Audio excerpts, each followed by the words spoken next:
What up? What up? Welcome back to the channel. I'm Modi J. We're 8 for 8 this year. That means 8 days of streaming, 8 days of the year. That means 8 days times 8 is 64, but we ain't did 64 hours, but we had at least 16 hours in less than a week. Man, oh man, oh man, what a time to be alive. Monday mistakes, or is it New Year's resolution? Now we had to change it up. We already did a Monday mistakes for episode 5. We could have did another one, but I said, why give us the same old live every single week? Go somewhere else if you want the same old thing every week. We jumping ahead. When I mean ahead, I mean into the future. Into the future. Time keeps on slipping, slipping, slipping into the future. We talking about Ghost. We talking about Ghost season 4. I said, damn, Mo, go ahead and do that. I said, it's a Monday. You got to do what you got to do. Sorry for being a little late. It is below freezing. So I had to make sure that all of my heaters were on everywhere. It's about 20 degrees right now. So I had to go turn the heat up upstairs in the loft. I had to turn the heat up over here. I had to go downstairs because I got heated floors. And if they freeze, there's no one thawing. There's no one thawing until the spring. So, and it would cost a pretty penny. So I said, let me go make sure all the heat and everything is up before I get over here.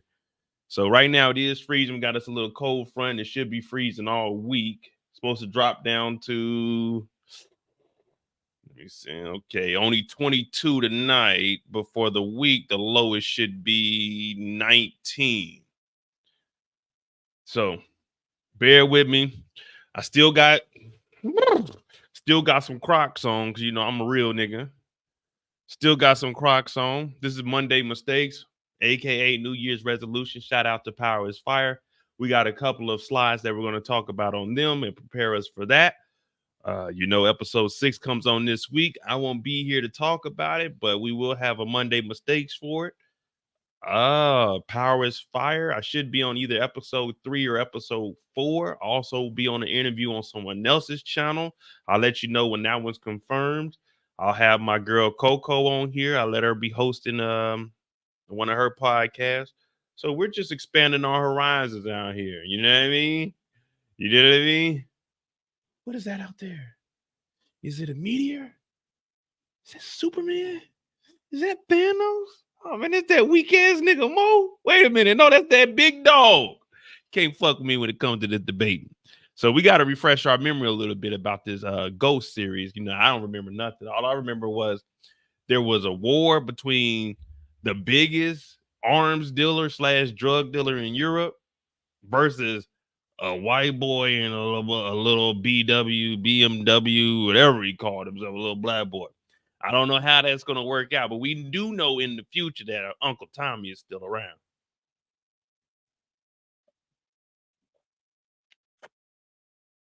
So hit that like button, hit that subscribe button. We're on the road to 50,000 subscribers.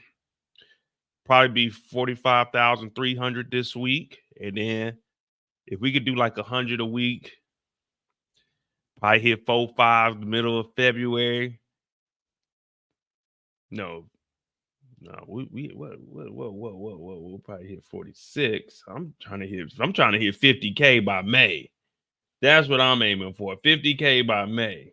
Yeah, there we go.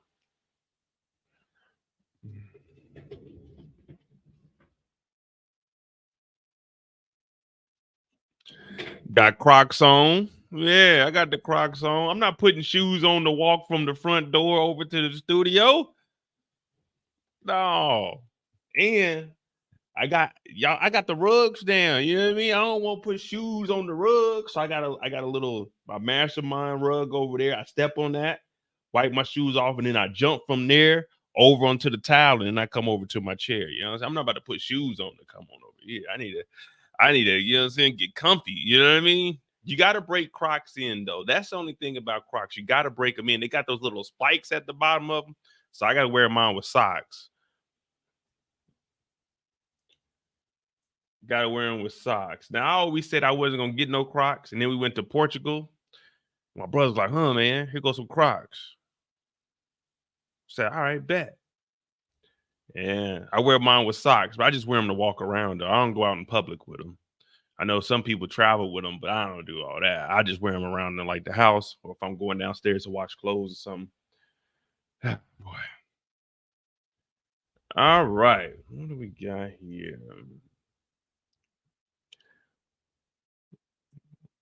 Like I said, shout out to Power is Fire. New Year's resolution 2024.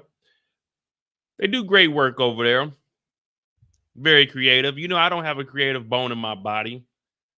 I'm more of a it is what it is. You know what I mean? I might get on here with no slides, no pictures, and just talk to you guys sometimes. Kind of like a professor. When you go to class, sometimes a professor doesn't have any presentation or anything. You just got to sit back and listen to their knowledge. Not saying I have all of the knowledge in the power world, but what I'm saying is I have an understanding and I can make 2 plus 2 equal 5. Now, I know a lot of people say that that math ain't mathing, but if you take one mo and you have mo add 2 plus 2, that's 4 plus mo equals 5. You see what I'm saying? If you give me a chance to explain it, I'll do that for you. You know what I'm saying? I can turn 2 plus 2 into 5. Because it takes one person to figure out 2 plus 2 is 4. So actually, that's 5 things in total. You see what I'm saying?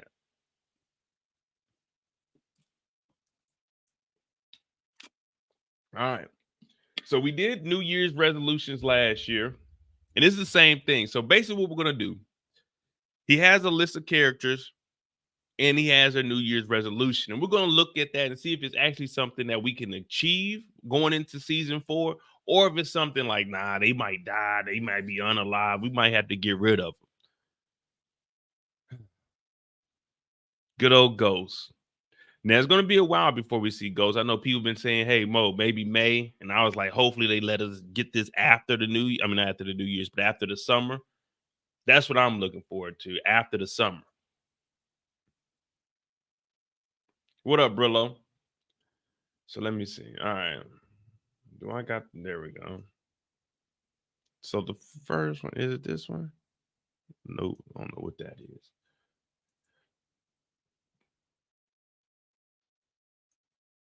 All right. So of course, you know, we're going to start off with Tariq and Brayden. So it says the New Year's resolution for Tariq is Tariq needs to recruit new soldiers,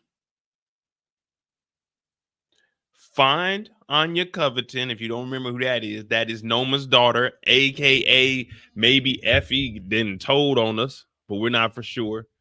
Not see 2-bit in 2024.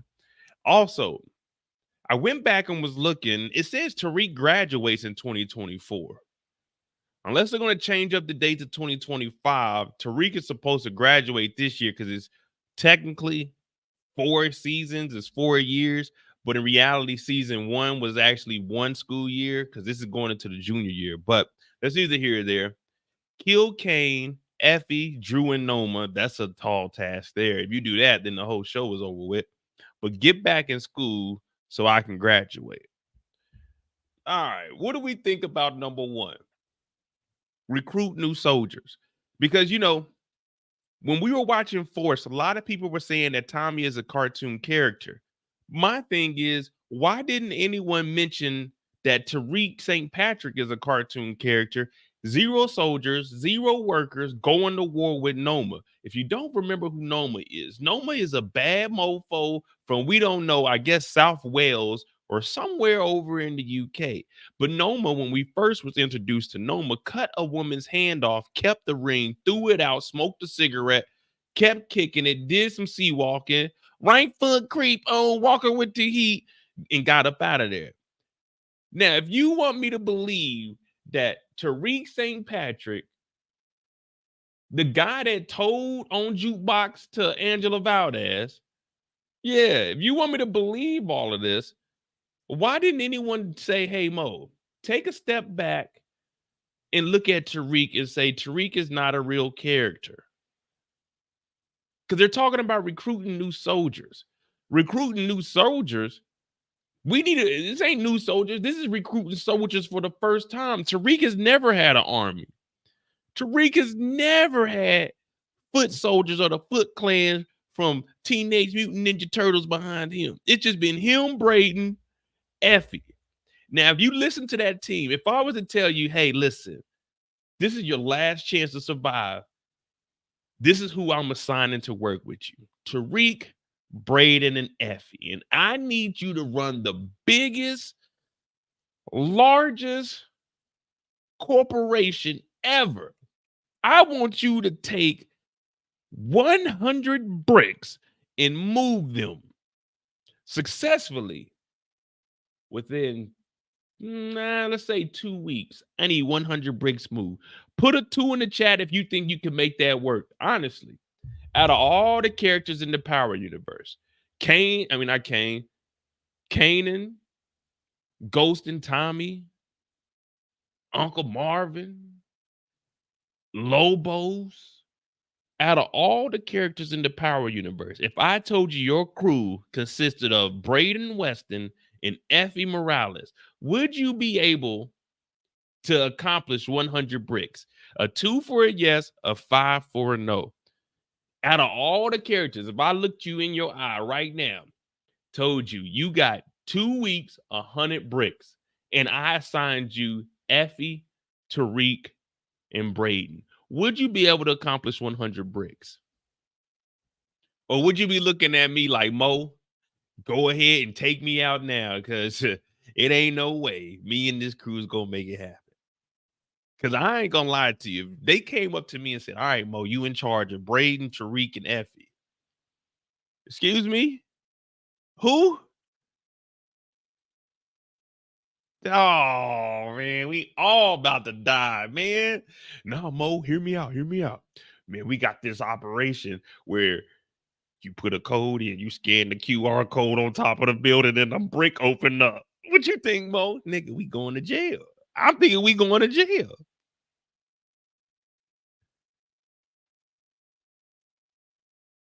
We not gonna be able to do this.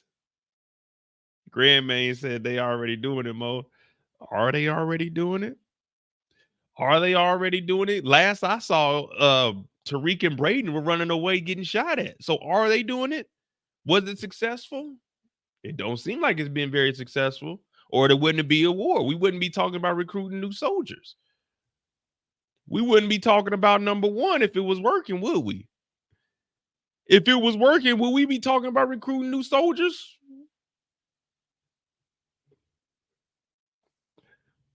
Just because it worked doesn't mean it's working. You see what I'm saying? There's a difference between winning the game and winning the game. You see it? You could be winning all throughout the game, but all you're really doing is leading. Until that whistle blows, there is no winner. They could call the game. Whoa, whoa, whoa, whoa, whoa, whoa. Delay a game. Delay a game. Lightning. No more game. No one wins today. Game over. You remember when DeMar Hamlin went down? No one won. No one won. Game over, though. Yeah. We talking about making it work.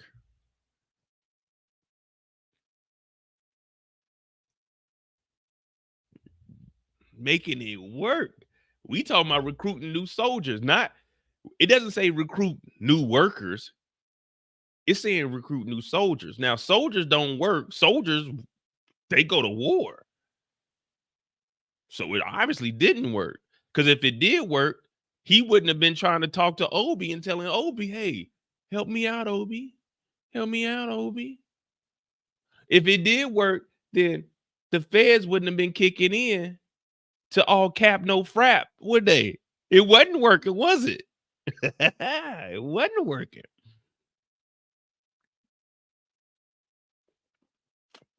I'm just going off the show. You know me. I ain't making nothing up, Grant. I'm just saying if it was working, we wouldn't be here right now, would we? So again, I asked you, if Tariq, Brayden, and Effie was on your crew, do you think you'd be able to successfully move 100 bricks? Nah, I know what you mean, though.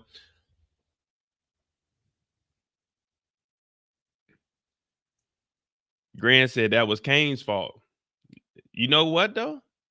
But remember, hey, Grant, write out who did I say was on your team? Who did I say was on your team?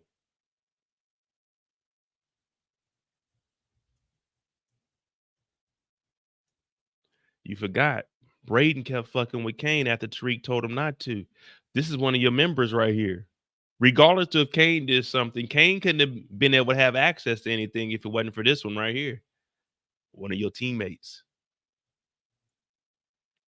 All right. What up, Elder?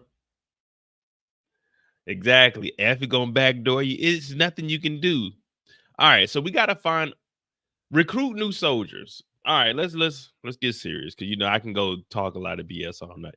So recruiting new soldiers. Do we really think it's gonna be an actual war? Let's be realistic. Is it gonna be an actual war? Because they drove off, they were shooting. It's gonna have to come to some kind of understanding. So I don't think it's gonna be a war. And if we find Anya, if we find her, we can use her as leverage. So I think that is Tariq's primary focus. But I don't know how they will be able to find her before Noma gets her daughter. Remember, Effie is the one that presented it to Noma. Hey, Tariq and them, we're gonna be trying to go after your daughter. So I don't think realistically there shouldn't be any way that Tariq gets to her before Noma. Like, hey, go get my daughter right now. Tariq doesn't know where she's at.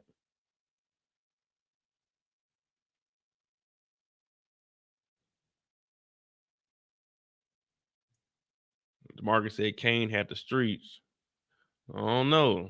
Seems like Monet had the streets and Kane was just tagging along. So number one, I don't know about. Number two, I don't know about. Not see 2-bit. Now, not see 2-bit is something I can agree with. This would be easy to shake 2-bit. Unless 2-bit has a tracking device on his car, on his Cutlass.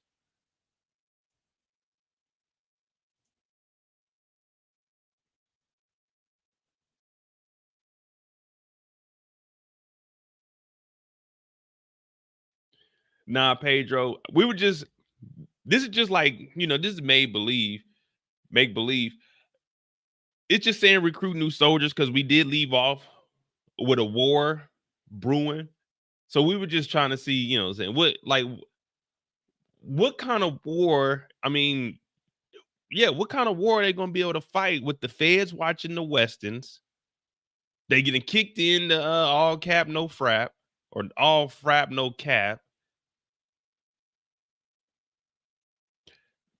Yeah, it's looking like it's going to be tougher than we thought for Tariq this year. Not see 2-bit is achievable, even though because 2-bit only popped up after the note from Saks is when he popped up. Now, how did he find Tariq? Someone had to tell him he had that Porsche. But do y'all think 2-bit would get into this war though? What does 2-bit have to gain from jumping into this war with Tariq? Like, he just got a new Porsche. He had some money stashed off. If you were 2-bit, would you jump into this war? This is kind of one of the. You remember Uncle Tommy? Uncle Tommy said, "Hey man, you about to get into a war, figure it out." If I'm 2-bit, I'm the same way. Like, hey, well, this is kind of on you, man. This is kind of on you. If I'm 2-bit, I'm looking Tariq in the eye and telling him straight up. I'm not even built like that, Tommy. That ain't even me, yo.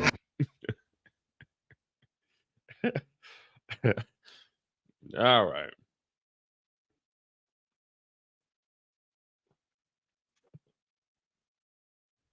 Yeah, we're gonna get to I think Monet's on this list too. But man, I don't even know, man. Ain't Monet shot up? Shot up? Let's see. So number one is an iffy. Number two is an iffy. 3 is achievable. Kill Kane, Effie, Drew, and Noma.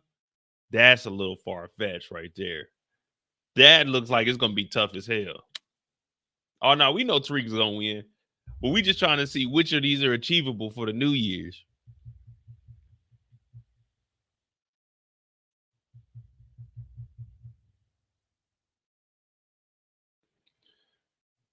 All right, out of Kane, Effie, Drew, and Noma, Which one do you think that Tariq can actually make happen? And don't y'all, hey, y'all better not say my dog Drew either. You better not say my boy Drew. Maybe Kane or Effie, maybe Noma, but he ain't gonna get Drew. Drew going to season 5.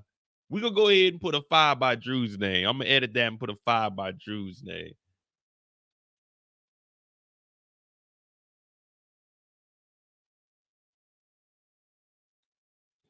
We should make this say Kane, Effie, Diana, and Noma. He ain't killing Drew. Drew be catching bodies now. You remember? Hey, what movie is this? Drew is getting shorties now. But they changed his name was Al. Al getting shorties now. Ooh, the pool boy. Al, the pool boy. Yeah, man, he getting shorties now.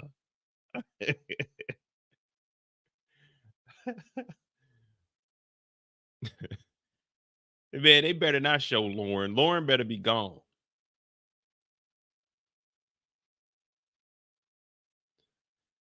And then the last one is get back in school so I can graduate.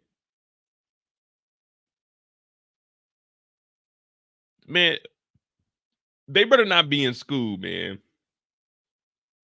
Are y'all tired of the Stansfield storyline? Like, let's be real. We know he has to get in school to graduate, but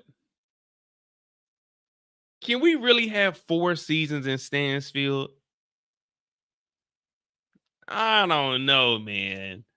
Unless Stansfield has Mr. Clark up there cleaning it up, there's no way Stansfield should be open for 4 seasons, bro. I don't even know how many bodies dropped at this school. We got 2 professors, the kid at the pool, Zeke, Drew done got shot. Well, Drew ain't there, but he even got shot up there. That's 5. What else then went bad at Stansfield? Oh, the biggest drug operation we seen in New York City. What else didn't happen? It's like 10 things that went down at Stansfield. Oh, we got crooked ass Tate up at the school. Stern backdooring everybody.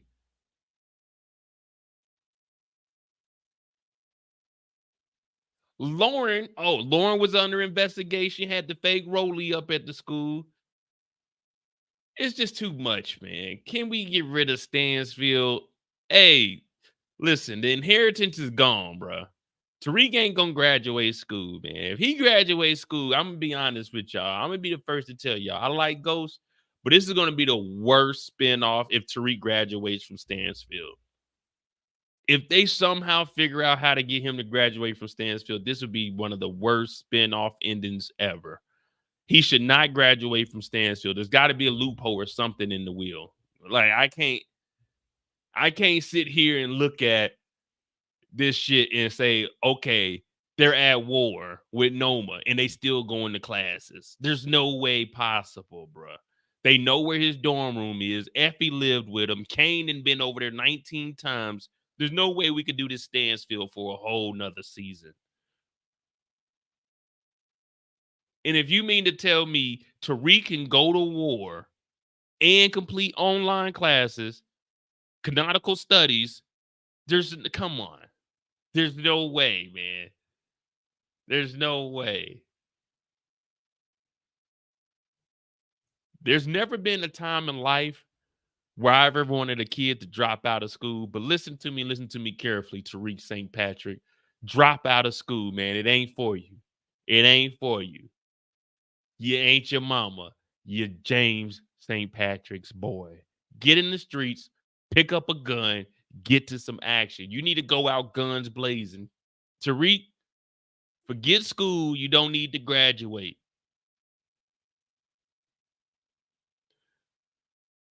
Can we all agree Stansfield needs to be shut down? First of all, Stansfield shouldn't even be open. And if I'm paying college tuition for my kids to go to Stansfield, trust me, I want a refund because there's a lot of bullshit and shenanigans going down at this school. And didn't Diana try to enroll up there or something too? Like, come on, man. It's just too much at the school. Effie, she transferred to the school. It's just too much going on at the school, man. Salim, my boy Salim, he is trying to just do his job. That's one thing right there. That brother is an educated young black man that came up from the struggle, and Tariq and them ain't doing nothing but trying to bring him down.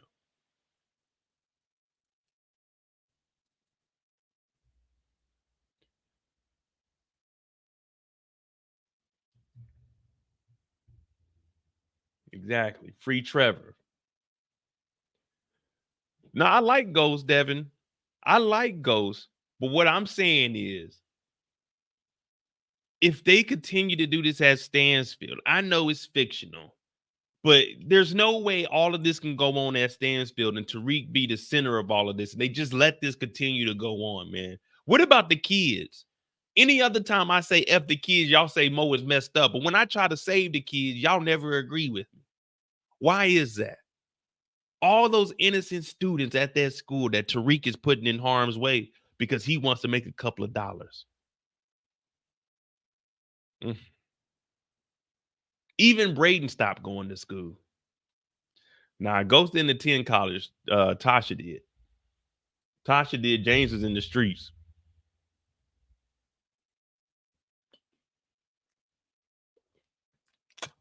Oh yeah, Becca's up there.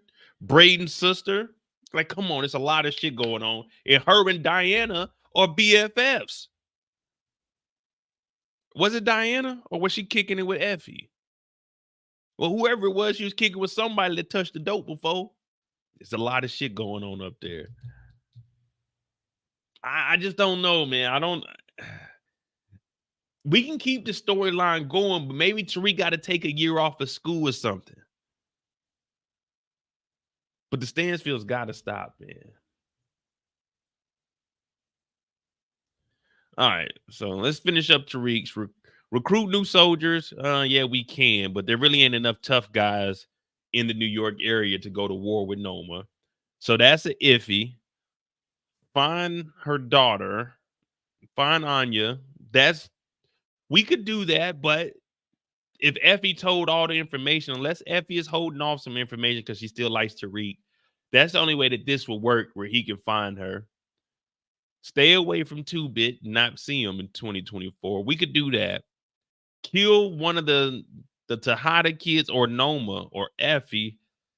He ain't gonna kill Effie. Tariq ain't built like that. He definitely ain't gonna kill Kane, even though he needs to. Maybe 2-Bit can do that, but then that would cancel out this one. And take out Noma. Nah, that ain't gonna work. Get back in school so I can graduate.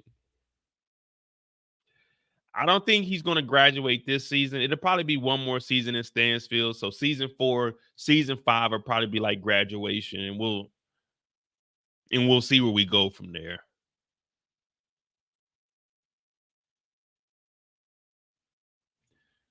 Yeah, see, Grand, that's what I like about you, brother. That's a good way of thinking. Let's take season 4 off. Let's go to war. Let's come back season 5 and graduate. You know what I mean? Or like the end of the season, hey, Tariq goes off to school. They imply that he graduate. Maybe something pops back up at the next season. You know what I mean? Something of that nature.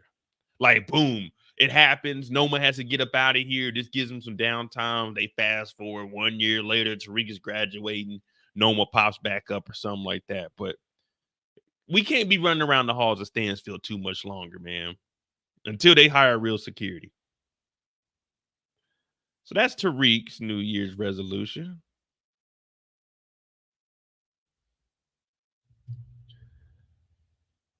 I think Effie is playing Noma. Exactly, Wolf. That's what I was saying. Unless she's not giving all the information to Noma.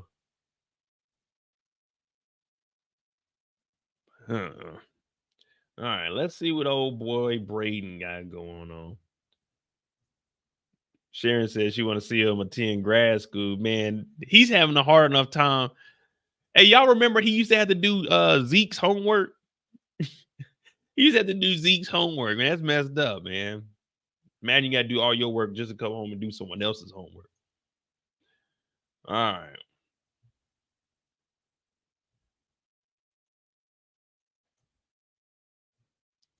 Here we go. Brayden's New Year's resolution.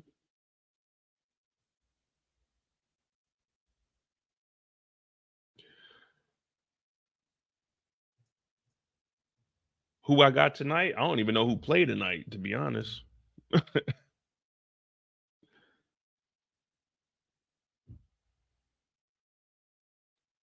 Let me see who plays tonight.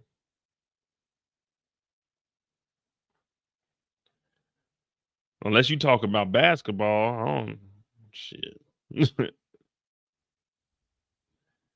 Oh, you talking about the champion? Oh, I don't know. I don't really give a damn about college football.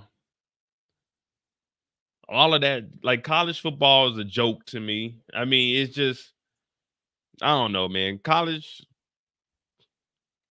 sport, it's cool to watch, but I really don't care about it because all it is just, you know what I mean? Just get all the best players on the one team. It's not like really even competition across the board. You know what I mean? So I mean, college football, it is what it is. I'll watch it though. But it's just like, all right, we can get all the top players just because our school is bigger than someone else's school and we got more money to recruit. So it's just like I really personally don't give a damn. All right, here we go. Good old Brayden.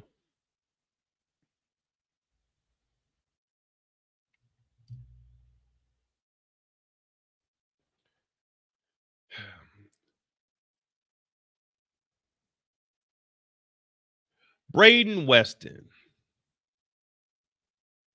Hey, this kind of looked like his graduation photo right here, even though he didn't graduate from school because he took the stand and he said that the drug operation was his. Brayden Weston's New Year's resolution. Oh, here we go.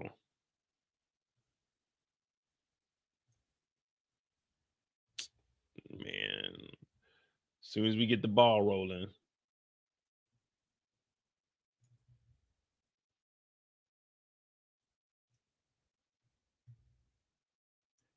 All right. Brayden Weston's New Year's resolution. Number 1 on the list, unalive Kane Tejada. Number 2, protect the Weston family. Number 3, find a new connect. I don't know why Brayden is looking for a connect. Number 4, stay loyal. Number 5, get Kiki back. Kiki, do you love me? Are you riding? Say you never ever. Yeah, Kiki gone. All right, number 1. Can we achieve number 1 by taking out Kane Tejada? Now, if you remember the shootout at the end of the season, he shot the gun out of his hand. From first view, it looked like he shot Kane, but it was really just a dead eye precision shot. Ping! Gun out of the hand. Ping! Gun out of the hand. So he doesn't get to kill Kane quite yet. Do we think that Brayden is really built like that to kill Kane? Because if you remember, how many bodies does Brayden have at this point? How many bodies does Brayden have going into season 4? Someone refresh my memory. I know he almost robbed a store. Well, he did rob the store. He was a little scared. He was a little shaken. He almost got shot up. So Brayden only has 1 body, and that body is his uncle's. He pushed his uncle off that rail. The only body I count is the body where he killed his uncle. What is the other body? Y'all got to give me a name. You know, I don't remember names until y'all give me a name. I don't know who y'all talking about. I got to have a name because if not, I'm just going to be up here making stuff up. Uncle and one of the guards. Coach L said he killed an unarmed man. Hey, he did kill his aunt. What up, foreign? He did kill his aunt. Uncle Lucas. All right, so we counting Noma's bodyguard. All right. I just had to make sure. Because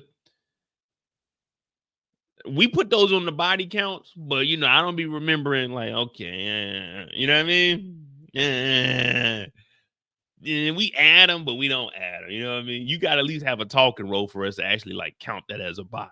But Brayden did push Unc off the let's say the 40th floor. I don't know how tall buildings are in New York, but it wasn't the Empire State, so we could just say the 40th floor. And that did kind of look like a suicide. But if he was to take out Kane, would he be able to get up close and personal? Booyah! Or how would he be able to take out Kane is the question, though. Because I really don't see Brayden pulling up and sliding.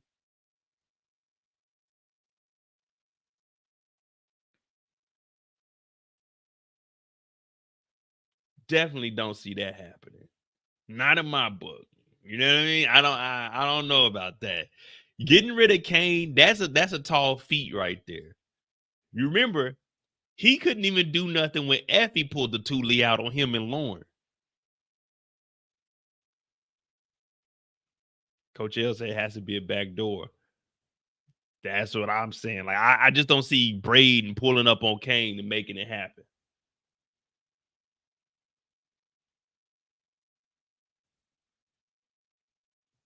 Hey, yo, what up, Kane? Turn your punk ass over. I don't see him doing that. I don't see him doing that. It's looking bad for Brayden because even we all pretty much in agreement, unless it's a backdoor setup on Kane, we don't see Brayden doing that. Dog, wait a minute. No, we not doing that. Hold on. Do I got it? Let me see. I think I got it on my hard drive. Come on, Mo. Find it.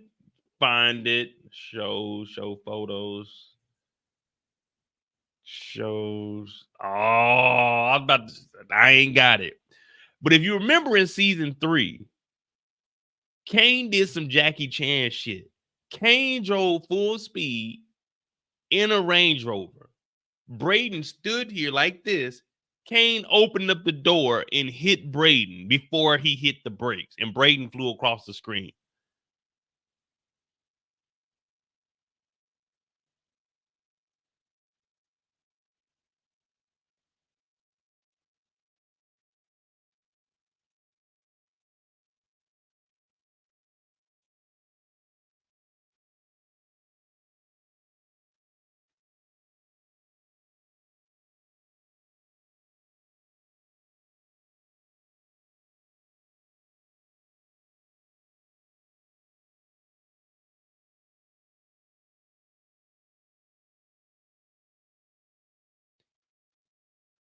He's standing outside. Kane, stop. Kane, what are you doing? And gets hit by a car door. And y'all want me to believe that him and Tariq St. Patrick can go to war with Noma. Y'all want me to believe that. Kane, slow down. What are you doing, Kane? And gets hit by a car door. What is this, Fast and Furious? That nigga said, what is this doing, man? What the hell is wrong with my computer today?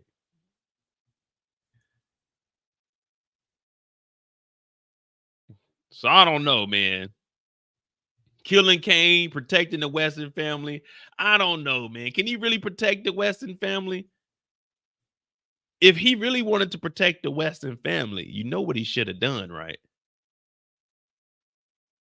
You know what he should have done, right? We know it says get Kiki back down here at the bottom. He should have killed Kiki.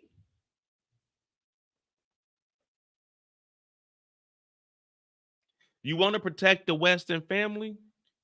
You have to unalive Kiki. Remember, Kiki knows where all the bodies are, where all the skeletons are. Remember, Kiki was actually helping run this whole operation, and she was about to go on the run. Now, if you kill Uncle Lucas, you got to kill Kiki. We don't need to get Kiki back. We need to stab Kiki's back. And I ain't talking about stabbing like y'all talking. I'm talking.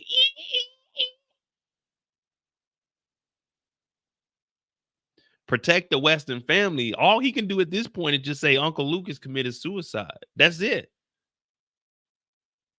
It's looking bad for Brayden. See, this is what happens when white folk get caught up into nigga shit. If Brayden was never running with Tariq, if he would have just listened to what his dad, Papa Weston, said and said, man, stop fucking with Tariq, he wouldn't be in this situation. Now, you still got the Ponzi scheme going on. You still got the web of lies from the Weston family. But we're talking about Brayden Weston potentially finding a new connect. Who is about to deal with Brayden Weston?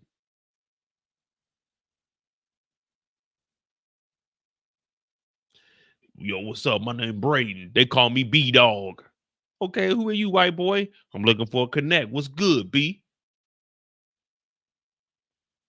Nigga, are you police? Hey, throw his ass in the pool, see if he wearing a wire. You see what I'm saying?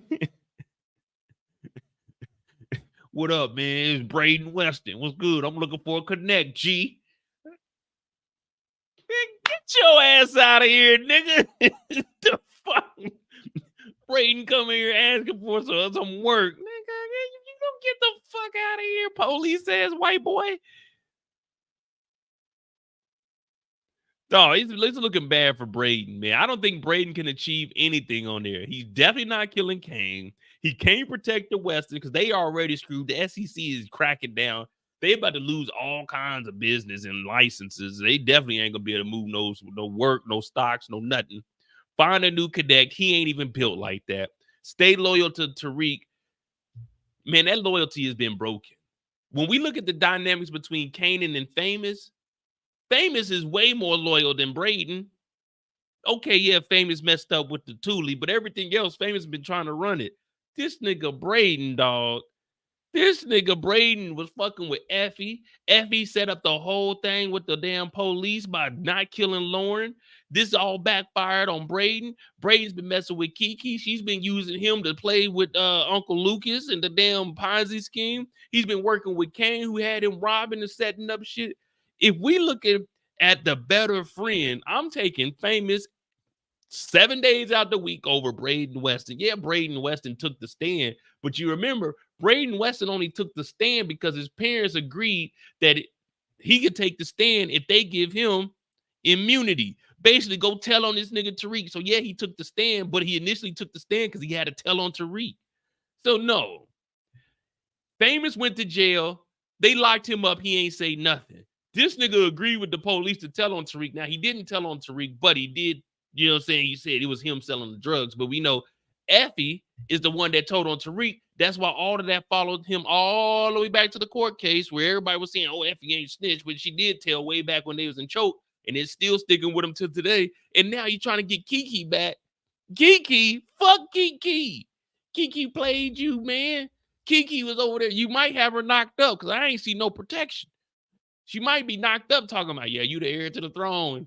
Whole time, she was behind the scenes running the Ponzi scheme with Uncle Luke. And now she's talking about, Brayden, they're going to come and get me. I didn't even know what was going on. What do you mean you didn't know what was going on? Matter of fact, stay right here. I would have told Kiki, I would have said, come here, girl, give me a hug. She would have hugged me whole time. I would have said, come here, girl. Kiki, it's all right. I love you, girl. I love you, girl. The FBI? Yeah, this the FBI. Yeah, I got her right here. Yep. Kiki. Hold on. Get over here now.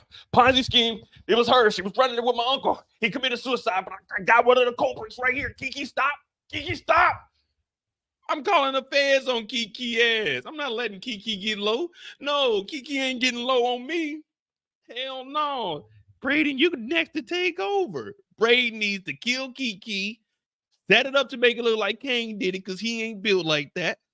Get her out of here. Stay loyal to himself. Take what money the Westons have and get the fuck out of New York, man. When they driving off, oh, man, I think we just started a war. I would have said, with all due respect, Tariq, nigga, you started a war, nigga. I'm getting on the jet and dipping. My family got money, nigga. I'm out of here. The fuck you talking about? We started a war. I saved you one last time, Tariq. My dad is about to get me out of here. I already don't go to school no more. I'm rich. See, your family was no. Your family was rich, nigga. I'm wealthy, nigga. My shit gonna last forever, nigga. I don't know about you, but nigga, I'm the Weston. My name rings bells, nigga. RSJ knows my family. You know what I mean? When you look on the news, your dad made the news for getting popped. My dad made the news for making a Billy. You know what I mean? Your dad was trying to negotiate with Stern for a Club True, what, $25, $30 million building, nigga? Our house is 10 million, Tariq. I'm not fucking with you. There's no war. There's nothing that I'm involved in. There's you, Noma, and them other niggas, the Tejadas, or I don't know what they are. I don't know if they Spanish, they black. I don't know what them niggas is over there. But there is no war that's gonna be going down with me and you, nigga. I'm out this motherfucker. We had 4 seasons together, 3 seasons together. It was a good, grand old time, nigga. I took the stand, I got you out, but I'm done. I'm done, bro. You right. I'm not built for this. I'll be the first to admit, you know, it was cool. It was this thugging shit. It was cool. You know what? I gotta leave all this black shit alone, man. Going back to white. I can't, this nigga shit, I can't be doing war. Man, we 19 years old. I can't afford to go to no war, nigga. I got a life to live, man. Like, I'm about to take over the family business. We got Picassos. I'm done, Tariq. I'm out. I'm going back to white shit, man. I'm done. I'm not doing this black people shit no more. Hold on. Let me get my white boy here on. Yeah, I'm done. I'm not fucking with this shit no more. I'm regular. I'm Brayden. Good afternoon, Brayden Weston. Nice to meet you. I'm not fucking with no war, nigga. My Benz done already been shot up, nigga. I gotta get that motherfucker detailed. Oh, hell no. I'm done, man. I'm going back to white, nigga. They say once you go black, you can't go back, nigga, please. Nigga, I'm going back to white, nigga. It's white collar crimes around here. SEC, my uncle did it. He committed suicide. I'm done. Oh, man, they trying to get me over here on a Rico. Yeah, I don't associate with anyone with the name of Rico. Not Rico Charges, not Rico Suave. No Ricos will be involved with the Westons.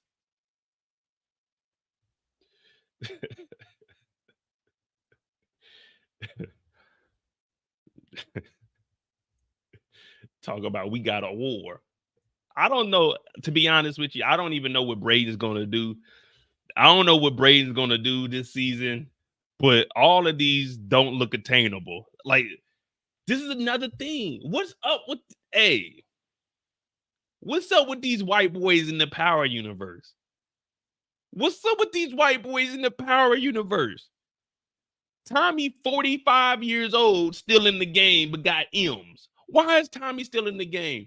Brayden is in the game. Family got money. Why are you in the game? Just leave this shit alone, bro. Just leave it alone. Look, Trace was living a very good life, getting high, doing all kinds of ignorant shit, but making money. Brayden, just leave it alone, man. Just leave this alone, bro. Just leave it alone, man. You're right. Mo Weston. Mo Weston. There we go. Mo Weston. You know, I gotta get like a little part. You know how the white boys wear? They wear like that little part right there. There we go. Yeah, Mo Weston. There you go. Shit, man. Hanging with Tariq. Hey, man. Listen, the only person benefiting from all of this shit is who? Tariq. What is Brayden getting out of helping Tariq graduate school? What are you going to help? Let me own the club? Nigga, if I want a club, my dad would buy me a club. You know what I mean? My dad was managing billions, even though Weston Holdings was a fraud, but still. Even when all this goes down, it's all going to fall on Uncle Lucas. They're still going to have money. They'll still be worth at least 100 M's. They'll still be worth 100 M's.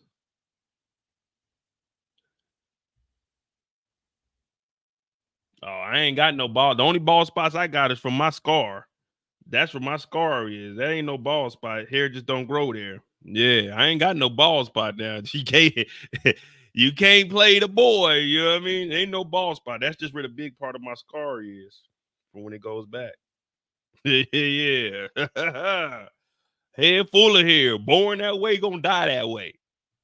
New Year's resolution for Brayden. I don't think any of these are achievable. Just being honest. I don't think any of these are achievable. I wish, but I just don't. I just don't see any of these being achievable. Damn, Brayden. They talk about get a new connect. Yeah, you need to connect with your family and get back in that Western family circle. That's what you need to do. All right. Brayden Weston. I don't know, man. I am ready to see Ghost. Even though I'm talking some shit, I am ready to see Ghost and see how this plays out in season 4. It should be a good old grand old time. You know what I mean? Should be a grand old time.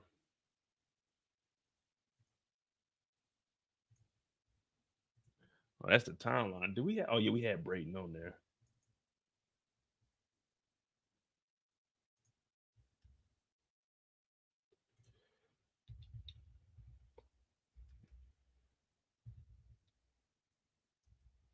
All right, who we got? Oh, so he got it going into the administrative group. All right, that's cool. We got Jenny Sullivan, Blanca.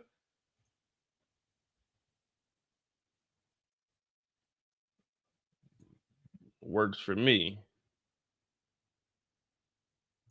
Let me see what we got. What we got.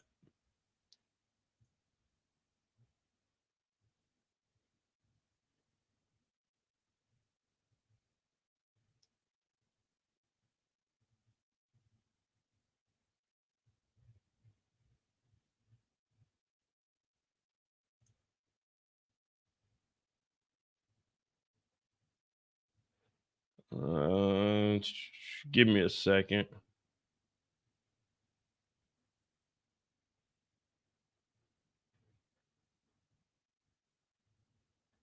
Is it here or is it? Oh yeah.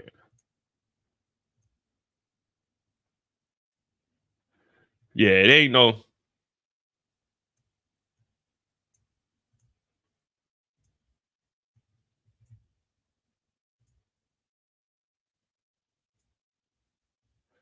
Yeah, so I ain't got no ball spot now. Y'all, hey, y'all can clown me. I ain't got no ball spot. That's my scar from when I was little and I cracked my head open.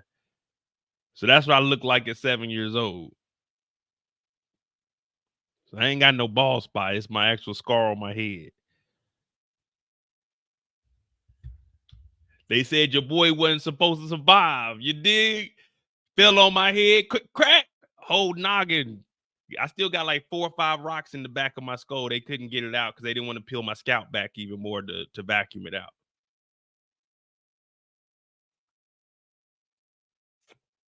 But yeah, I ain't bald. I just got a scar on the top of the head. There I go. Hey, you know how rappers be doing their first day out of prison? Look, this is my first day out the hospital. Now I was in the hospital for 2 months. I came out like a G though. My face was fucked up. That's why I tell you, I can't take too many more head accidents, man. If I do, dig, I think I'm gonna be real like after this is when I started stuttering and shit, man. I got fucked up. So that's why I'm always in a happy mood, man, because I seen the devil. I wasn't supposed to be here, but that's why I'm always in a happy mood.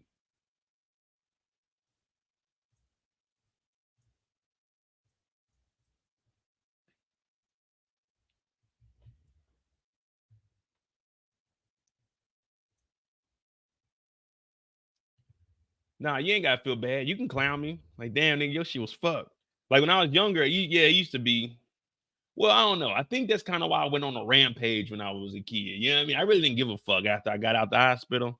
I didn't talk for a year. Well, I talked, but I only talked to my little brother. But I ain't talk to nobody. I just shake my head yes or no. Shit, nigga, when I went back to school, then I was a demon. I was whooping ass too. So that's probably why I acted the way I did when I was growing up. Cause they used to make fun of me. They used to think I had a part in my head. I'm like, hey, nigga, ain't no goddamn part. So I just whoop ass. Fuck it at this point, right?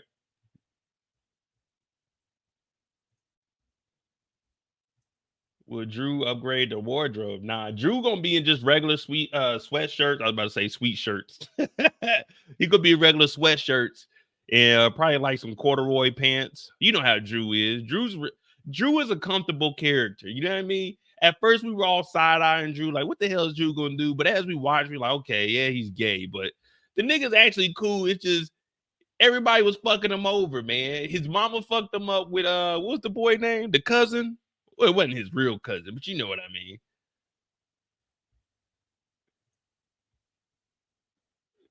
You know what I mean? Like everybody was really fucking Drew over. Drew never got a chance to be a kid either. Kane, he was accepted as the oldest child, put him in the game. He's next to take over. Then Lorenzo got out. They were trying to move Drew up, but they never really gave Drew a shot.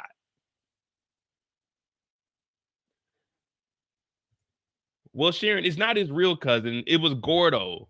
Gordo is Auntie Evelyn's son, but it's not their real. That's not their real cousin. It's just Evelyn's husband was a rat, and he used to run with Lorenzo. So in black culture, I don't know if I guess we could say Spanish also. Black and brown people, if you grow up with somebody, you typically call them like your family member. You call them like a cousin, even if it's not really blood or anything. But that's just how we operate. I don't know. Do white people do that? Do white people do that? Like, this is my play cousin, or this is my cousin, just because you grew up with them? I think white people say, no, that's my acquaintance there. We were neighbors for the first 7 years of my life, but I wouldn't consider him my cousin, even though we stayed over each other's house every single weekend.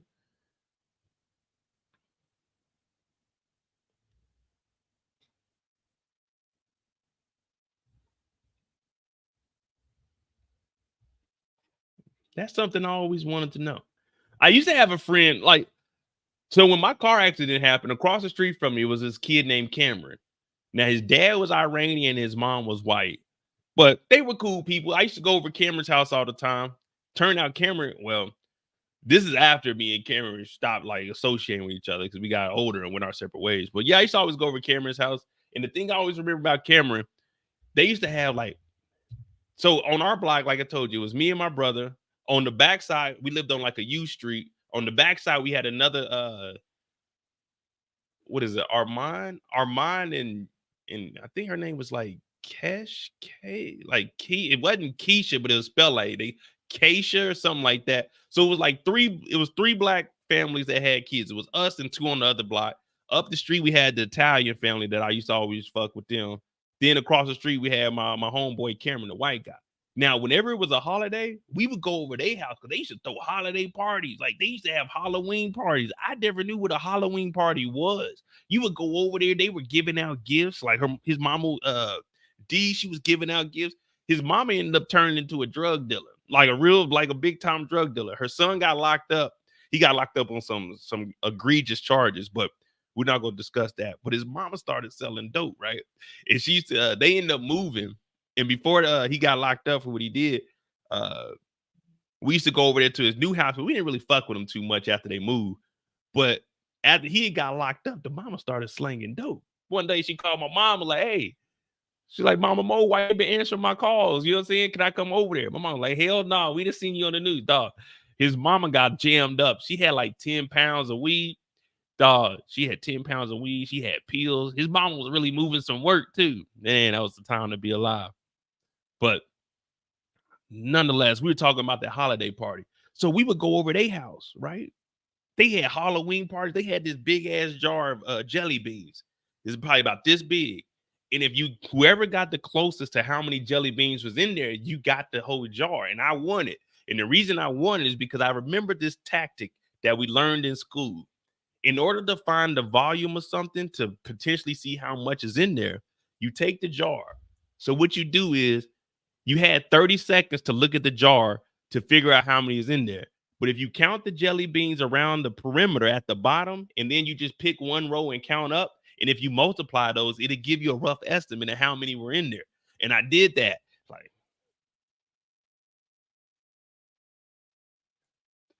400 It's 75. That's what I said. It was 479. I said, damn, your boy is good. I ain't no winning the jelly beans.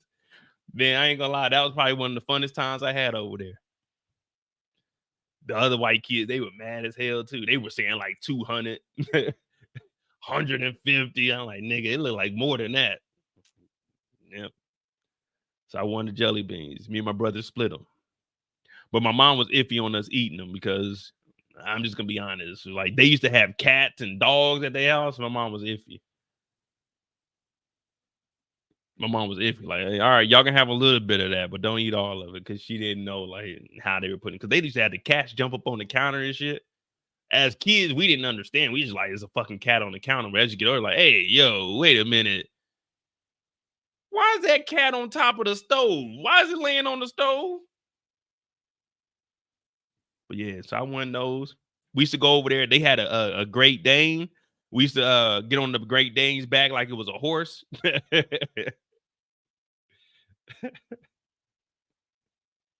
Good times, man. Good times. And we used to go over there. So me and my brother had all the Batmans, but Cameron had like a 3 foot, 3 maybe 4 foot tall. He had the Ghostbusters building. Dog, we used to go over there and fuck that dude shit up, man. We used to bring our Ninja Turtles over there and whoop all of his characters' asses because it was 2 of us. Man, good times. All right, where we at? Oh yeah, Jenny Sullivan. But yeah, Cameron ended up getting locked up. True story. He became somebody's girlfriend in prison. Said, damn, bro.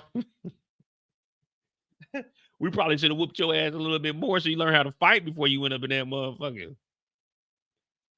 Yeah, they ended up getting Cameron. All right, here we go. Jenny Sullivan.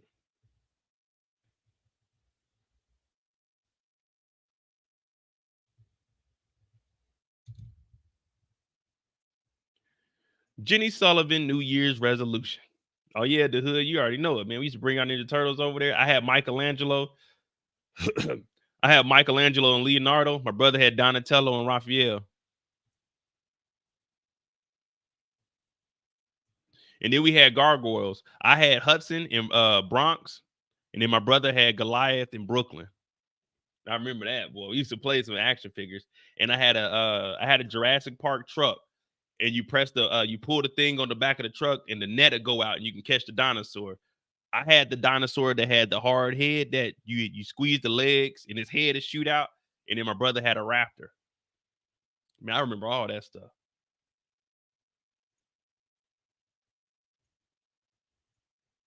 All right, let's go. Jenny Sullivan. Y'all can get me going down memory lane too much.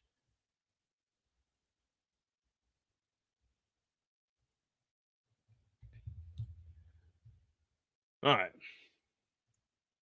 Jenny Sullivan's New Year's resolution. Slide for Sachs. First of all, we have not confirmed that Cooper Sachs is dead or unalived or whatever you want to call it. Slide for Sachs. We'll put an asterisk next to this. Until we can confirm this, we'll put an asterisk next to that. Keep her job. Actually get a win this year. Convict Tariq St. Patrick. Convict the whole entire Tejada family. All right. Cooper Sachs. Is Cooper Sachs alive or dead? Is Cooper Sachs alive or is he dead?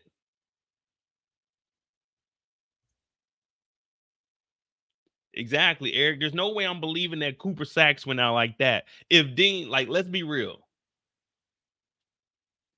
Hold on, hear me out. This is justified what I'm about to say. If Dean gets a funeral, if Cooper Sachs does not get a funeral, then we can't say he's dead. Cooper Sachs was a bigger character than anyone in the Power universe. 10 seasons, y'all. 10 seasons Cooper Sachs was around. If he don't get a funeral, he is not dead. Nah, if Dean got a funeral and Dean, we barely even knew what Dean did. If Dean gets a funeral, if Sax don't get one, he ain't dead. I don't care. Y'all can go to another people's channel. If Ghost is still alive and people think Unique is still alive, then Cooper Sax is still alive. That's all I'm saying. That's all I need. That's all the justification we need. No, we ain't gonna believe that. Plus, it was one bullet. Like, come on, to kill Sax, you're gonna have to at least shoot him like 10 times. But all right, slide for Cooper Sax. She definitely ain't gonna do that unless we're considering sliding for Cooper Sax, convicting the Tariq and Tejada family. But I think for Cooper Sax, sliding for Cooper Sax is really getting Davis off the streets. I wouldn't say Tariq and the Tejada family. I would say Cooper Sax would probably be more along the lines of trying to get Davis, because Davis, his brother Theo, is the one that did it. And remember, her and Sax, they were close. You know what I mean? They were doing what they do. But yeah, the only sliding for Sax would be for Davis. Elder said Davis. Yeah.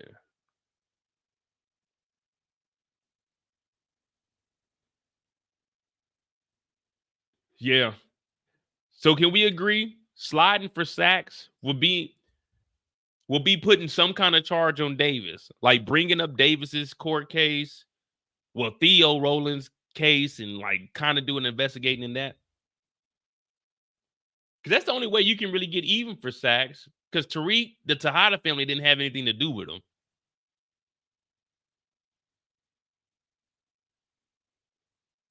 We get rid of Davis, or at least bring some kind of charges on Davis. Revisit his file, kind of like how they did Rocks. Just go look in there.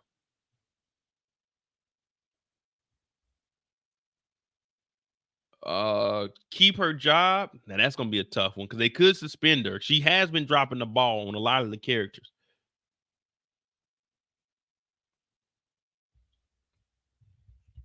Keeping the job is definitely something she needs to worry about, because let's be real. What she did with Tariq in that trial, that was a tragedy. I've never seen anyone fumble like that.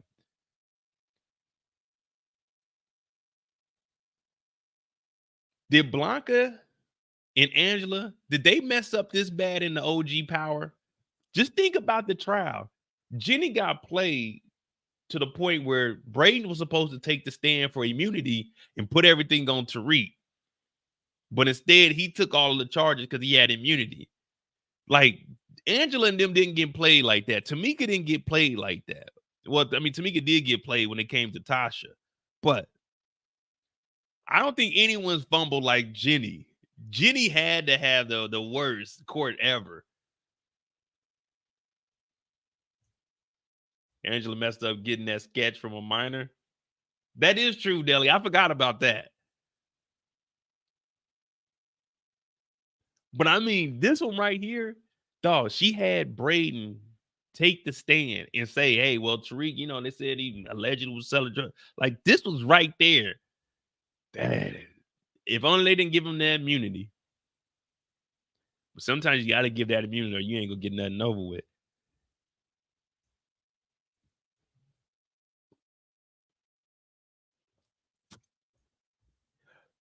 Facts. You right. Angela is number one in the power universe. Nelly is right. Angela is number one in the universe as far as getting played. Because the whole time she was fucking with Jamie, knowing Jamie was the biggest dope. Well, Jamie wasn't even the biggest dope dealer, man. When we really look back at it, I know a lot of people get mad at me because, you know, I started exposing some truth. Jamie, if we just being real, Jamie really wasn't shit in the game. Think about it. Let's be real. We talking administrative group right now, so all of this ties in. If we're just being honest, James St. Patrick, aka Ghost, was fraudulent from episode 1 to the episode he died in. James has never been the big dog. James always worked for a nigga. James was never on top. James didn't go to the cartel. James was always working for somebody in New York City. He was never big time. Let's just call it for what it is. Jamie St. Patrick was a mid-level drug dealer. Jamie St. Patrick never had financial freedom. Jamie St. Patrick was a fraud. Someone proved to me that Jamie was a big dog, and I would shut that down each and every time. Show me Jamie was a big dog.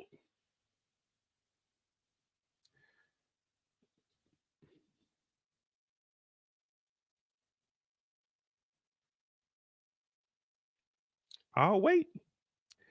Show me Jamie was a big dog. We talking about top dog. Look, Jamie St. Patrick, what was Big Meech doing? Big Meech didn't work for no one in the States. Big Meech didn't work for the cartel. Big Meech was getting money. The cartel loved to work with Big Meech. Jamie St. Patrick worked for everyone. Lobos.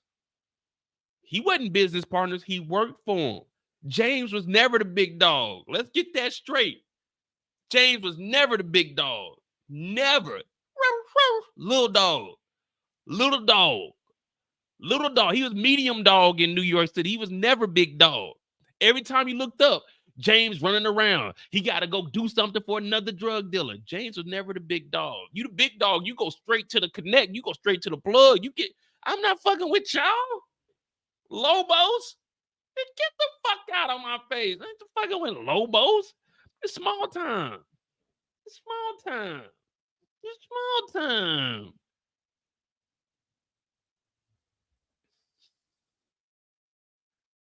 Small time. Beatrice said every connect wanted Ghost's distributor. Yeah. Guess what? Meech was the distributor. Meech was wholesaling. Yeah. Meech was negotiating his prices. James St. Patrick, they would tell James, this is what you're getting it for. Meech was doing it big dog status. Yeah. James never ran New York City. Let's be real. James never ran New York City. It was always someone above him. Meech ran the A. Meech ran Detroit. You see what I'm saying? There's levels to it. Now, you could be a big dog to the little niggas, but that ain't no big dog. That ain't no big dog. Ain't no big dog. No. If anything, he was at the same level Rock was, just with inflation. If anything, James was probably lower than Rock.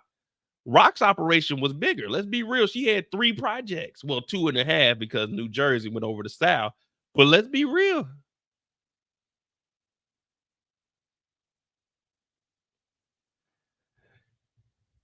Y'all forget they had that nigga James and Tommy tied up? What kind of boss is that? That ain't no big dog. The big dog does the tying. You don't get hog tied if you the boss. This whole time we were fooled. We were fooled.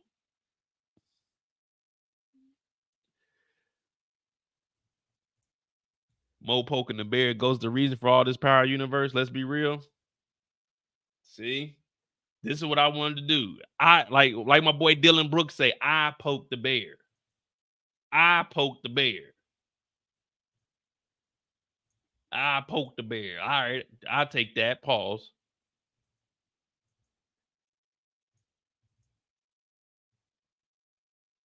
I take that.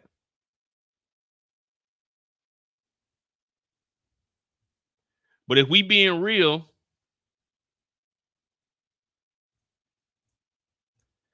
this nigga's the reason for all this power universe. This nigga's the reason for the power universe. What we talking about? I told you I do this. This nigga's the reason for the power universe. If he was never born, there would be no power universe. So all that James St. Patrick shit, It wouldn't have been no James if this man wouldn't have had that damn snitching ass kid Kanan by that rat rock. Yeah, this right here is the reason for the Power Universe. Y'all forget that this is the OG godfather of the Power Universe? Did we forget that Detective Howard is the reason we got this whole motherfucking establishment? Are people forgetting that this black man is the man that started it all? This is where it began, 1949. Malcolm Howard. This is the reason the Power Universe started. James St. Patrick ain't nothing but a byproduct. If it wasn't for his son being in the game, then it wouldn't have been no James. But guess what? There wouldn't have been no game if it wasn't for him fucking with a minor. Uh-oh.